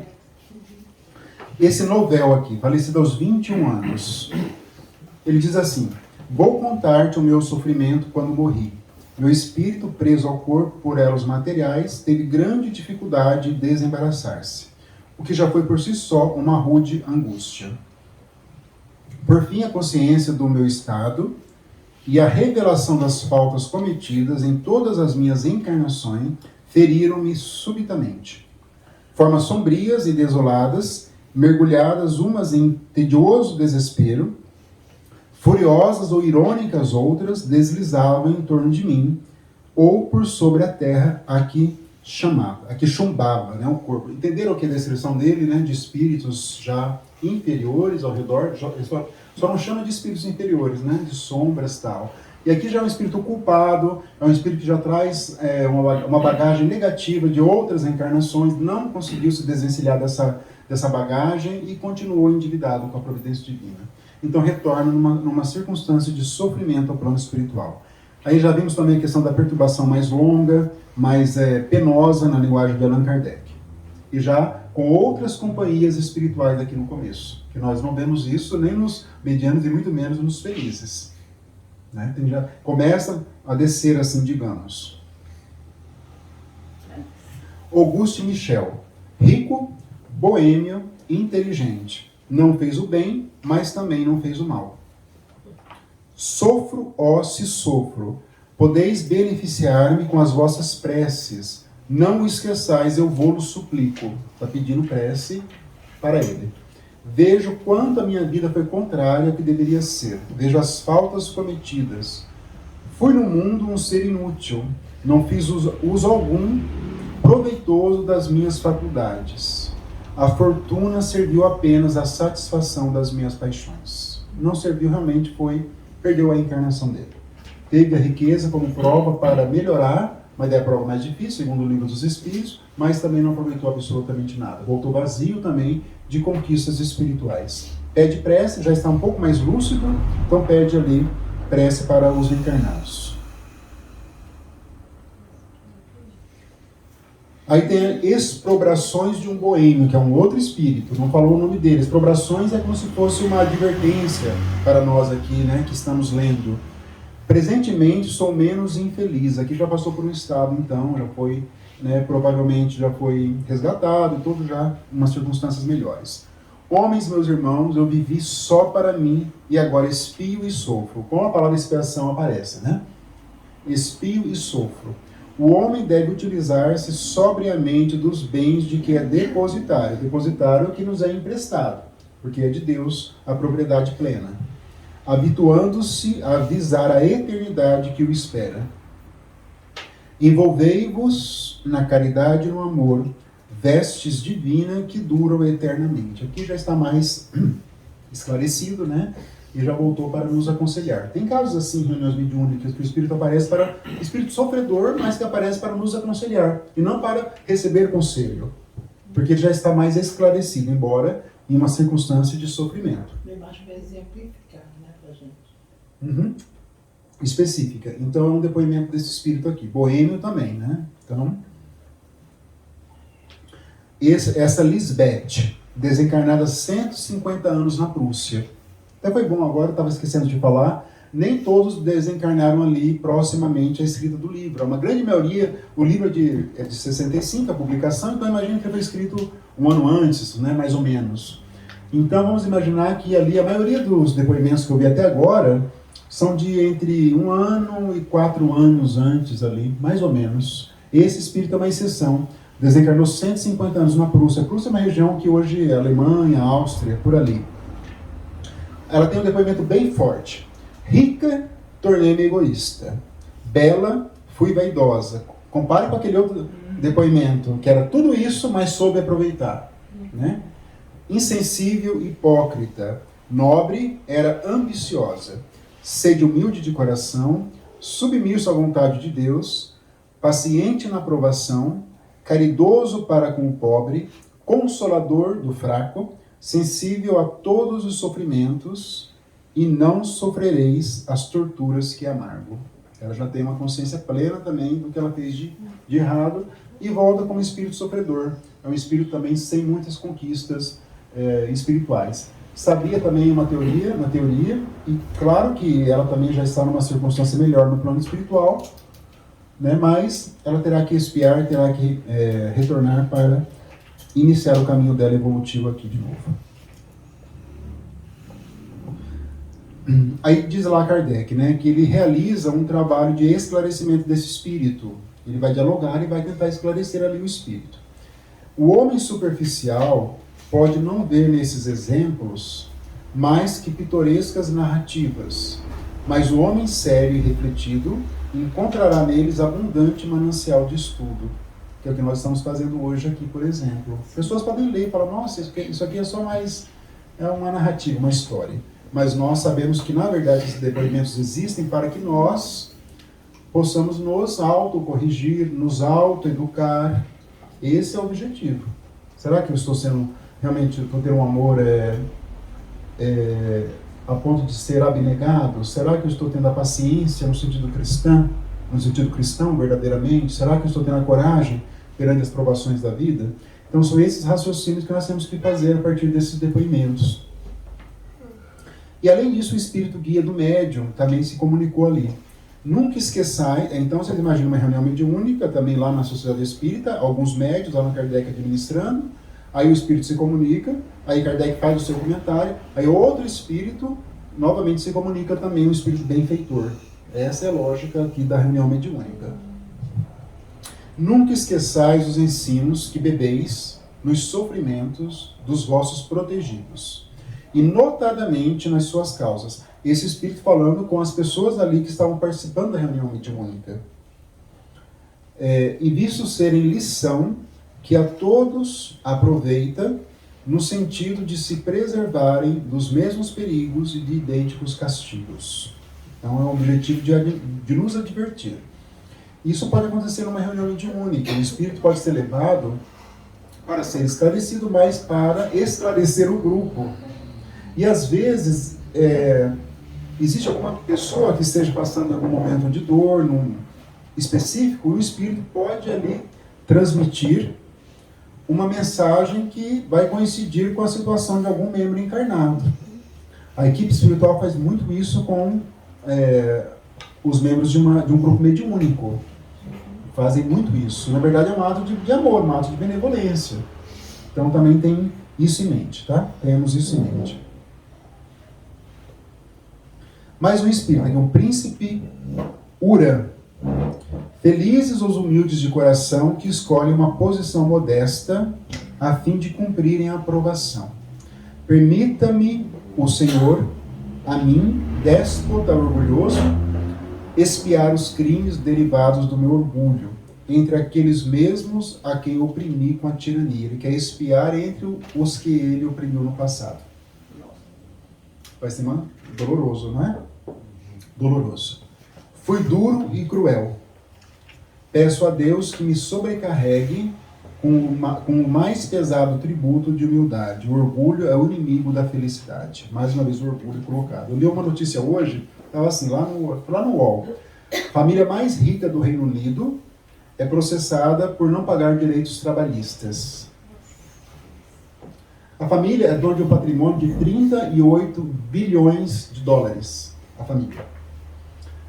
Escravizaram funcionários da Índia, trouxeram da Índia, 17, criados, né? E não pagavam todos os direitos trabalhistas. Trabalhavam de domingo a domingo, 16 horas por dia, cuidando das crianças, recebiam o equivalente de $40 por dia e não tinha mais nenhum direito. E o passaporte era retido para que não saíssem. Como assim? Em pleno século, até se fosse, né, lá na época de Roma, ou alguns anos, né, na época dos reis absolutistas da França, era normal. Mas estamos falando no 2024, uma família tem 38 bilhões de dólares. Escravizando 17 pessoas. Fizeram um acordo lá para pagar na justiça da Suíça, no caso foi o Poder Judiciário da Suíça. Eu imagino um depoimento deles no futuro, talvez, parecido.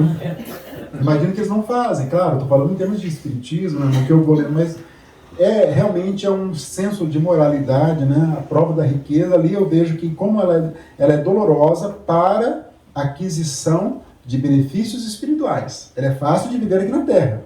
Quando eles falam que ela é difícil, não é difícil de vivê-la. É difícil de conseguir conquistas espirituais com a riqueza. É isso que os espíritos falam. Né? Com essa riqueza desse tamanho, né?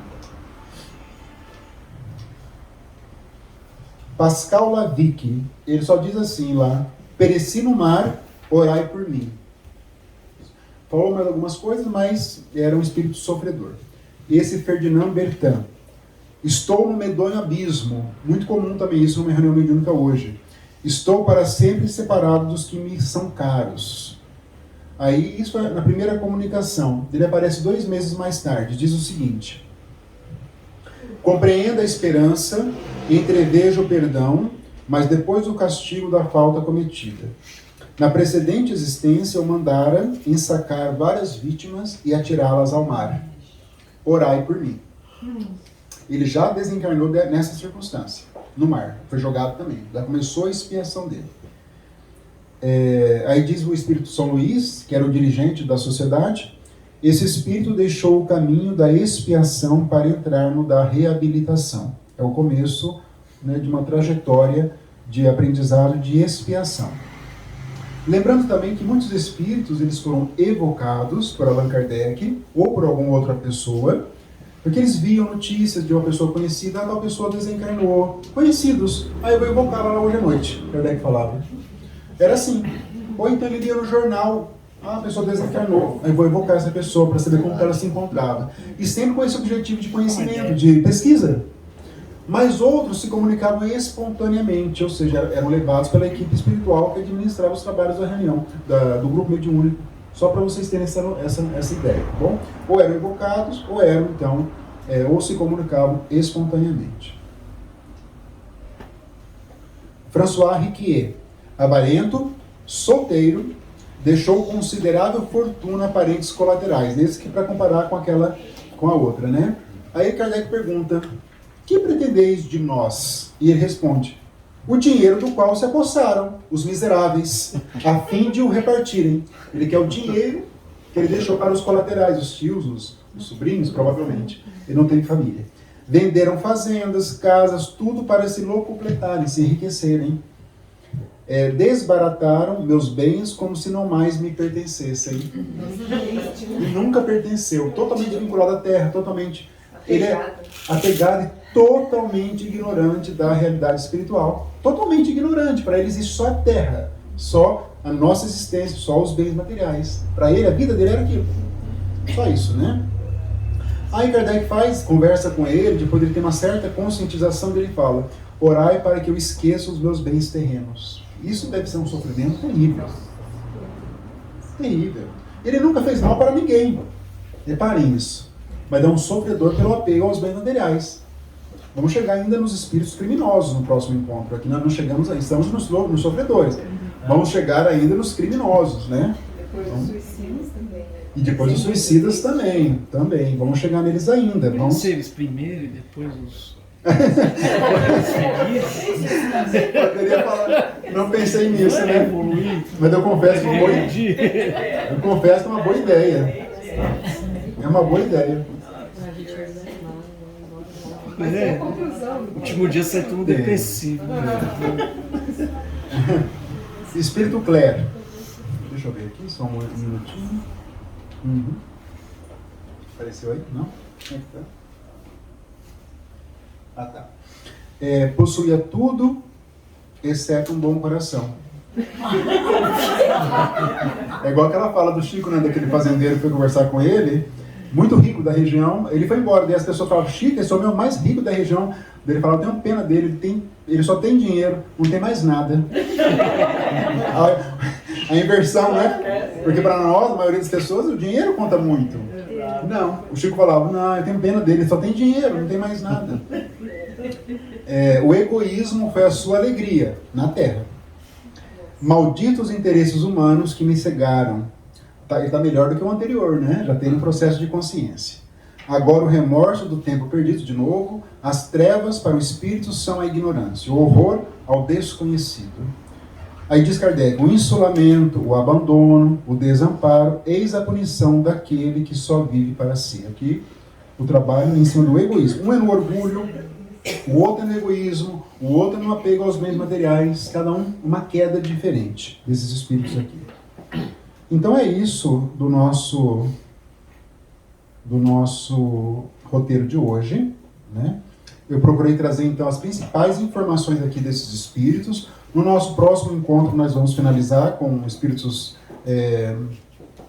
suicidas, né? Espíritos criminosos e algumas outras categorias também. E são muitos também. Faz uma retrospectiva dos felizes. Só pra ir embora feliz. Esses são os melhores, né? O espírito feliz é aquele espírito que se esforçou na prática do bem e teve êxito. Reparem que não foram egoístas, não foram orgulhosos. Pelo contrário, aquele que fala: obrigado pelos que me ofenderam, obrigado aos que me trataram mal, porque assim eu pude praticar o perdão. Olha que interessante. Se alguém me falar isso, né? Atualmente, eu não teria esse comportamento desse espírito. E ali não, ali o erro desses outros é o apego ao dinheiro, o egoísmo, o príncipe que achava que o poder dele é o poder absoluto, a riqueza dele, ele pode mandar, ele pode matar, ele acha que não vai ter justiça divina. Os outros não, os outros são sempre resignados às provações, sofrem. O Samson, que é o primeiro, Kardec fala que ele ficou 3 anos acamado e nunca se ouviu uma reclamação dele. Vai nós termos gripe, nós homens.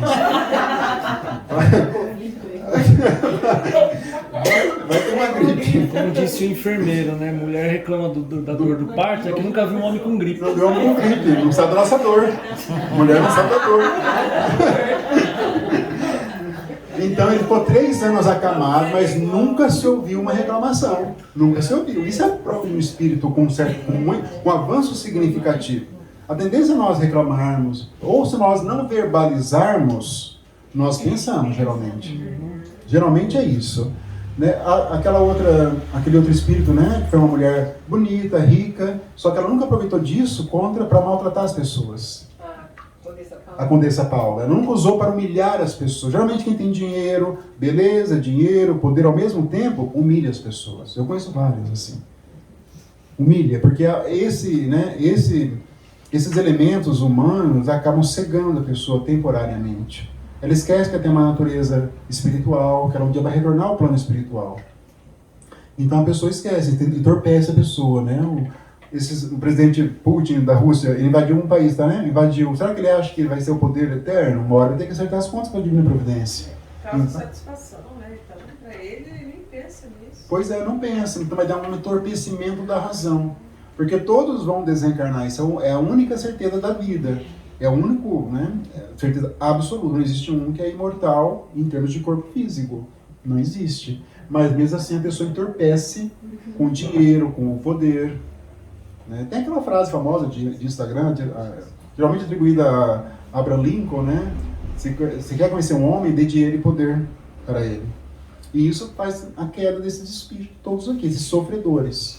E a questão do tempo perdido, né? A questão que eles tinham um certo conhecimento, poderiam ter se pautado por esse e não se pautaram.